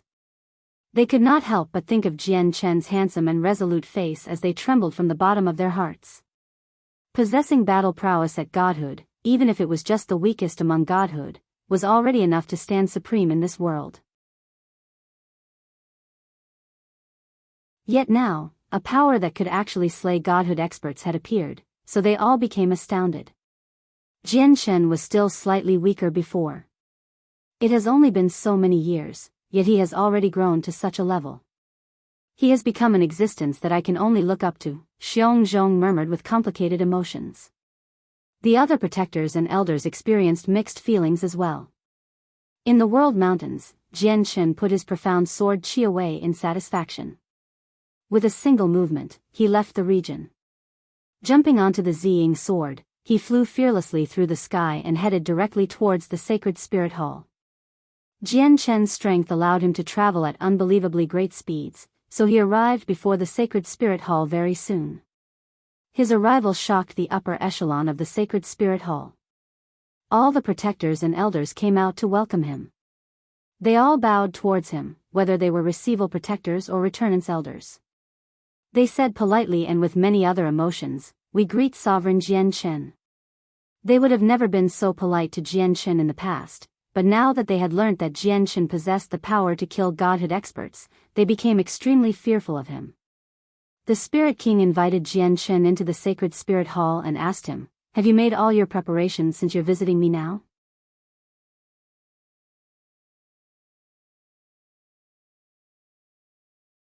Chapter 1664, Fully Prepared, There's one last thing to do. We can leave this world after this and go to the Saint's world, Chen said to Shen. Shen stared at Chen and suddenly smiled. There must be something I can help out with for this last thing, right? That's right. Chen took out a beast fur from his space ring and passed it to Shen. He said, I still need to cast down a teleportation formation so that we can return to this world. Although we still haven't left, I do know that there are many lower worlds. Without a teleportation formation to pinpoint the location, it'll be extremely difficult to return to here. The materials I lack are written on the beast fur. I hope you can help me with collecting them. A teleportation formation. Shen frowned. If I recall correctly, casting down a teleportation formation is not an easy matter at all. It requires an extremely great mastery over the way of formations. Even though there have been a few teleportation formations in our world, they've come from countless years ago, and they don't possess the power to cross worlds. It'll be quite difficult for you to cast down a teleportation formation from the Saint's world to here. I don't need a complete formation. I just need an anchor so that I can pinpoint this world's location. Although it's a little complicated, I don't think it'll take too long for me to cast one down, said Chen. Alright, I'll help you collect these materials. Afterwards, Chen returned to the Tianyuan continent and used all the power he could muster in that world to find for the missing materials for the teleportation formation. He himself remained in Flame City, absorbing the information about formations from the sword spirits. They sword spirits were not particularly familiar with formations, but they still had been around for a long time after all, so they knew a lot. Just a teleportation formation to act as an anchor was nothing difficult for them to explain. At the same time, Chen visited Yang Lai, Feng Xiaotian, and Gue Haidao many times in an attempt to learn how to cast a teleportation formation. Unfortunately, Feng Xiaotian was of no help to Chen even though he knew about it slightly. In the end, Chen visited Fairy Haoyu. After all, she was also a person from the saints' world and obviously possessed broad insight. To Chen's joy, Fairy Haoyu actually possessed quite some mastery over formations. He immediately asked her about teleportation formations with modesty and benefited greatly in the end. He felt enlightened. Chen visited the Bright Moon Divine Hall often in the following period of time. He asked her about any problems and confusions he encountered about the teleportation formation. Only half a year later, when all the materials he needed were sent to him, did he enter seclusion once again. He devoted himself to studying the teleportation formation and even used up some of his few remaining comprehension tea leaves. Chen had rarely ever come across teleportation formations, so casting them made it even more difficult. Even with the sword spirit's assistance and the knowledge he gained from Fairy Haoyu, he was still very far away from truly being able to cast down one. 1 year, 2 years, 3 years. Time passed slowly, while Chen had also failed countless times at creating a teleportation formation. The materials he had on him rapidly depleted. Fortunately, the materials were not the greatest kind, so they could be found in both the Tianyuan continent and the world of Forsaken Saints. Chen did not need to worry about insufficient materials given how there were countless people across the two worlds collecting materials for him. Finally, Chen achieved success in the 5th year. A glimmering formation was inscribed on a piece of rock, radiating with a powerful pulse of energy. Chen revealed much joy as he stared at the complicated formation with almost perfect inscriptions. Even though the formation did not possess the ability to teleport people away, which made it only half complete, it was more than enough to act as an anchor for the Tianyuan continent.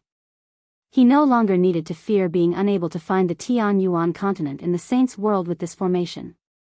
Afterwards, Chen removed a fist-sized sphere of stone from the teleportation formation and carefully placed it into a wooden box, putting it away.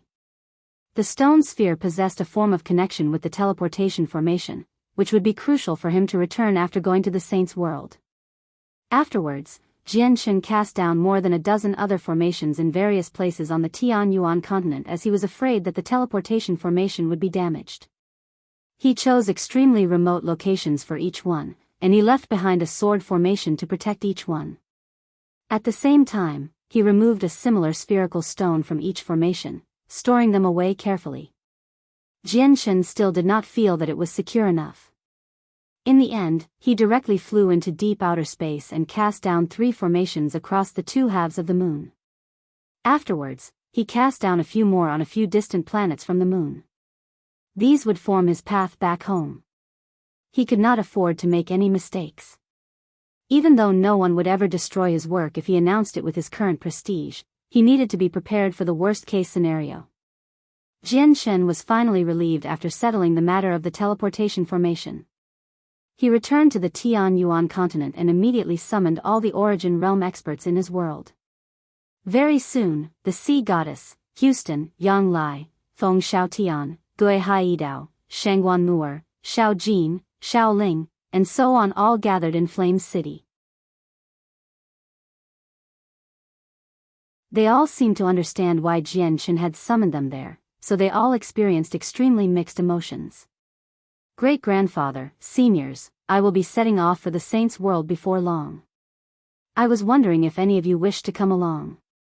However, the Saints' world is exceedingly dangerous, where the Origin Realm is basically nothing powerful. You have to be mentally prepared, Chen said with mixed feelings. He was unable to remain calm as he was going to leave soon.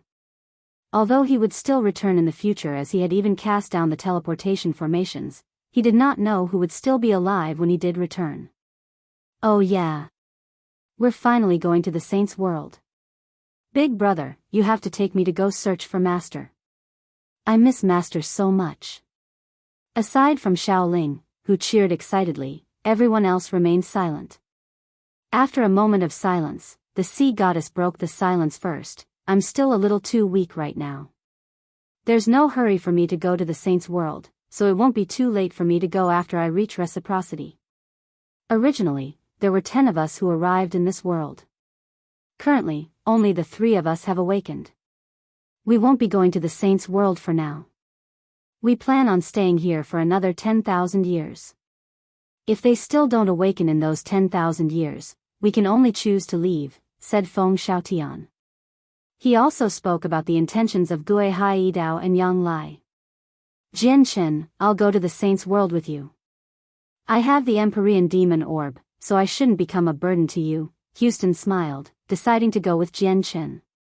After the discussions, only the White Tiger, Xiao Jin, Xiao Ling, Houston, and Sheng Wanmuer planned on going to the saint's world with Jian Chen. Yang Lai, Feng Xiaotian, Gui Haidao, and the sea goddess all chose to stay behind.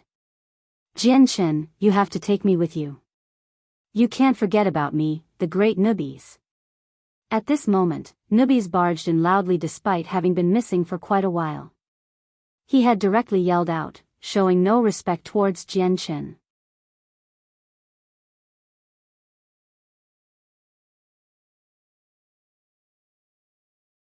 Chapter 1665. Departure. Jian Chen broke into laughter when he saw newbies charge in from outside.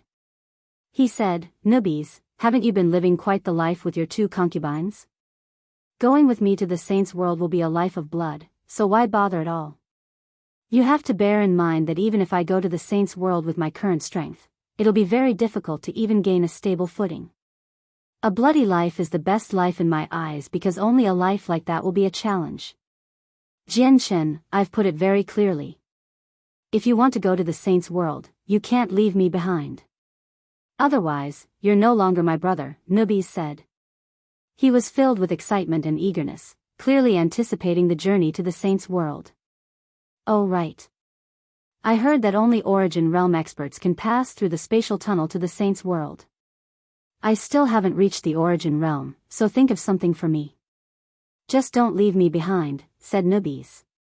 He and Jian Chen had forged their brotherhood through adversity, making their bond anything but ordinary. As a result, newbies spoke to Jian Chen extremely casually, unlike the other Saint Emperors. All right. I can only take you with me since you insist so much. Jian Chen could only agree to newbies coming along. Although newbies was a little weak to go to the saint's world right now, his rate of improvement would definitely be far greater there than if he remained in this world. Afterwards, Jian Chen visited a few old friends, bidding his final farewells. He believed that it would be at least a dozen millennia or even several dozen millennia before he would return. Saint Emperors only had a lifespan of 10 millennia, so his old friends probably would have passed away already when he returned again. Although the origin energy of the world was gradually recovering and there was now the world of forsaken saints, a paradise for cultivation, reaching the origin realm was still not an easy accomplishment.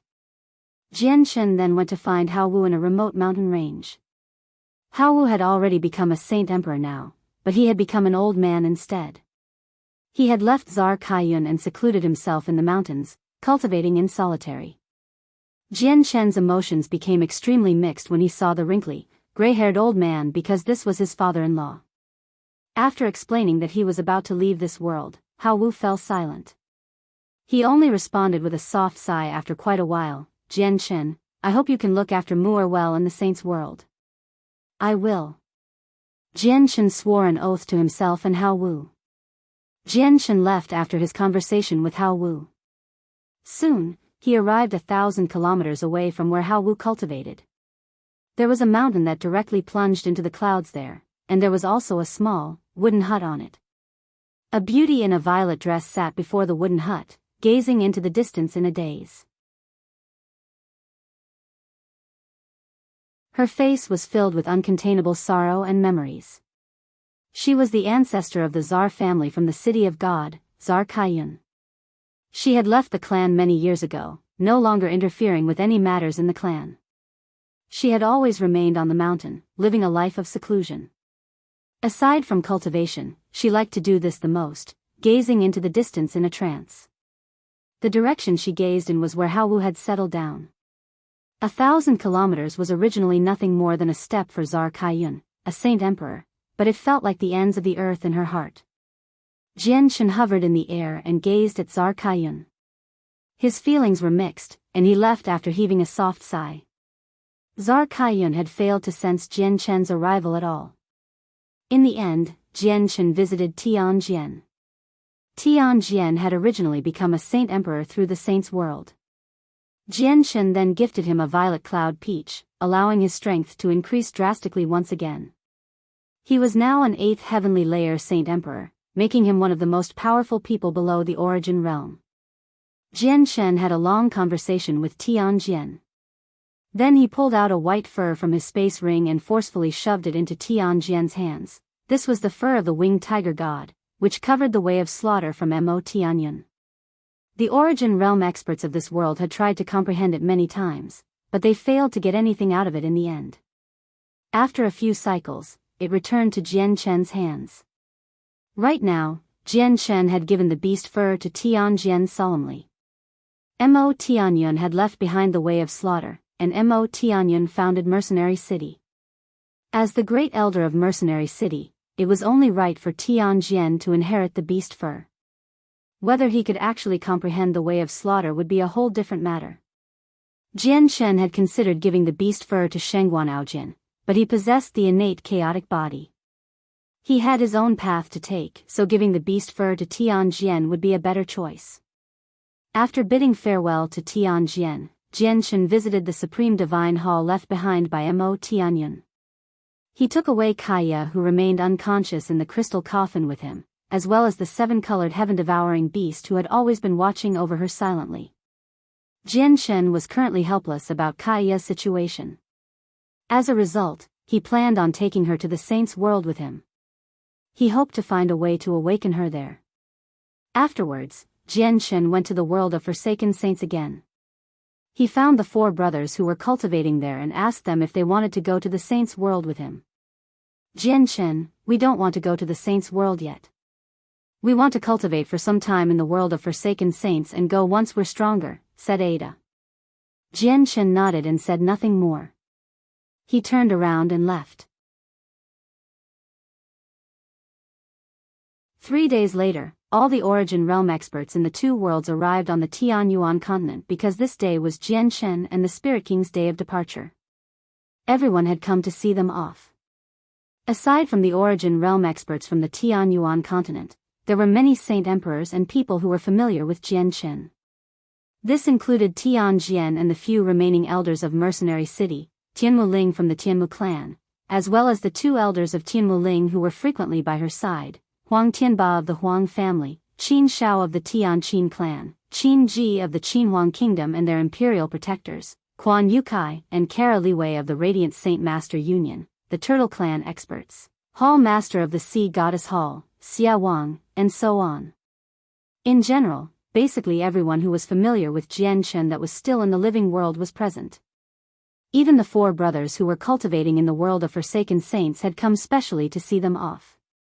Changyang, who had left the Pure Heart Pavilion for the first time since he returned after severing his emotions and his desires to see Chen off one last time. However, there was no longer any lingering signs of brotherhood in his eyes. There was only peace and calmness. Chen's heart throbbed with Changyang, whose change. His eldest brother was no longer the eldest brother of the past. Xianger, you have to return alive. You cannot forget that your father and I are still waiting for you here, Bai Yuntian and Changyang Ba said to Chen tearfully, unwilling to part with him. The 2 of them understood that his departure this time would be permanent for them. Brother, I will always wait for you here. Don't forget that you have me, your sister. If you don't return within 10,000 years, you'll probably never see me again. Bai Lian's tears poured down her cheeks as well as she said this to Chen while choking back her sobs. With her talent, reaching Saint Emperor was no problem, but the origin realm would be almost impossible for her. Father, mother, you have to be careful in the saint's world. If you don't come back in the next 10,000 years, I'll go to the saint's world personally to find you, Shengguan Aojin said with great determination. He was not just making conversation about going up to the higher world after 10,000 years. If it were not for the fact that he was worried he might not find his parents in the saints' world, he had no need to wait 10 millennia to go up. Jian Chen, you have to return. Yu and Huang Wan were in tears. The two of them were in horrible spirits. Jian Chen's departure this time seemed eternal to them. At this moment, the bright moon divine hall flew over from afar, gently landing on the ground. Soon afterwards, its doors swung open, and Fairy Hao Yu's voice rang out, "You four who haven't reached the origin realm, it's impossible for you to survive in the space of the tunnel. Come in here."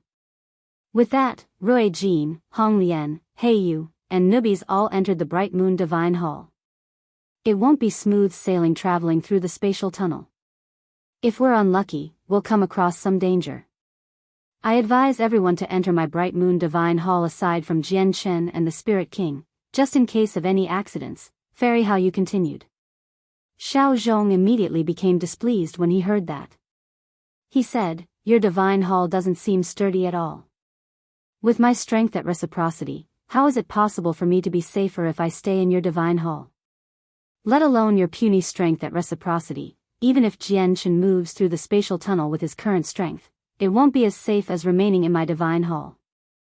It's just that I have to pay too great of a price if I want to return to the saints' world by myself, which is why I have to go with you," Fairy Hao Yu said coldly. Everyone could tell that reciprocity was nothing in her eyes. Xiongzhong did not dare to say anything more.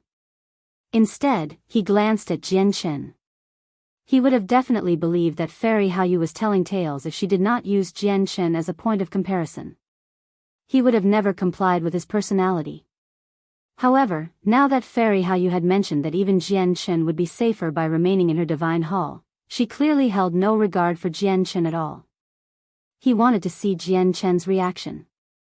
Jian Chen rubbed his nose and smiled resplendently. Fairy Hao Yu is the reincarnation of a great expert in the saints' world. Since it's her who said it, there are definitely reasons why it's true. It's best if you all enter the divine hall. Jian Chen had never been sure about the ins and outs of Fairy Hao Yu. Even with his current strength, Fairy Hao Yu still seemed unfathomable in his eyes. You're tuning into the Biyao's Wuxia Chronicles YouTube channel. Don't forget to subscribe and join us on this journey to catch the most captivating stories.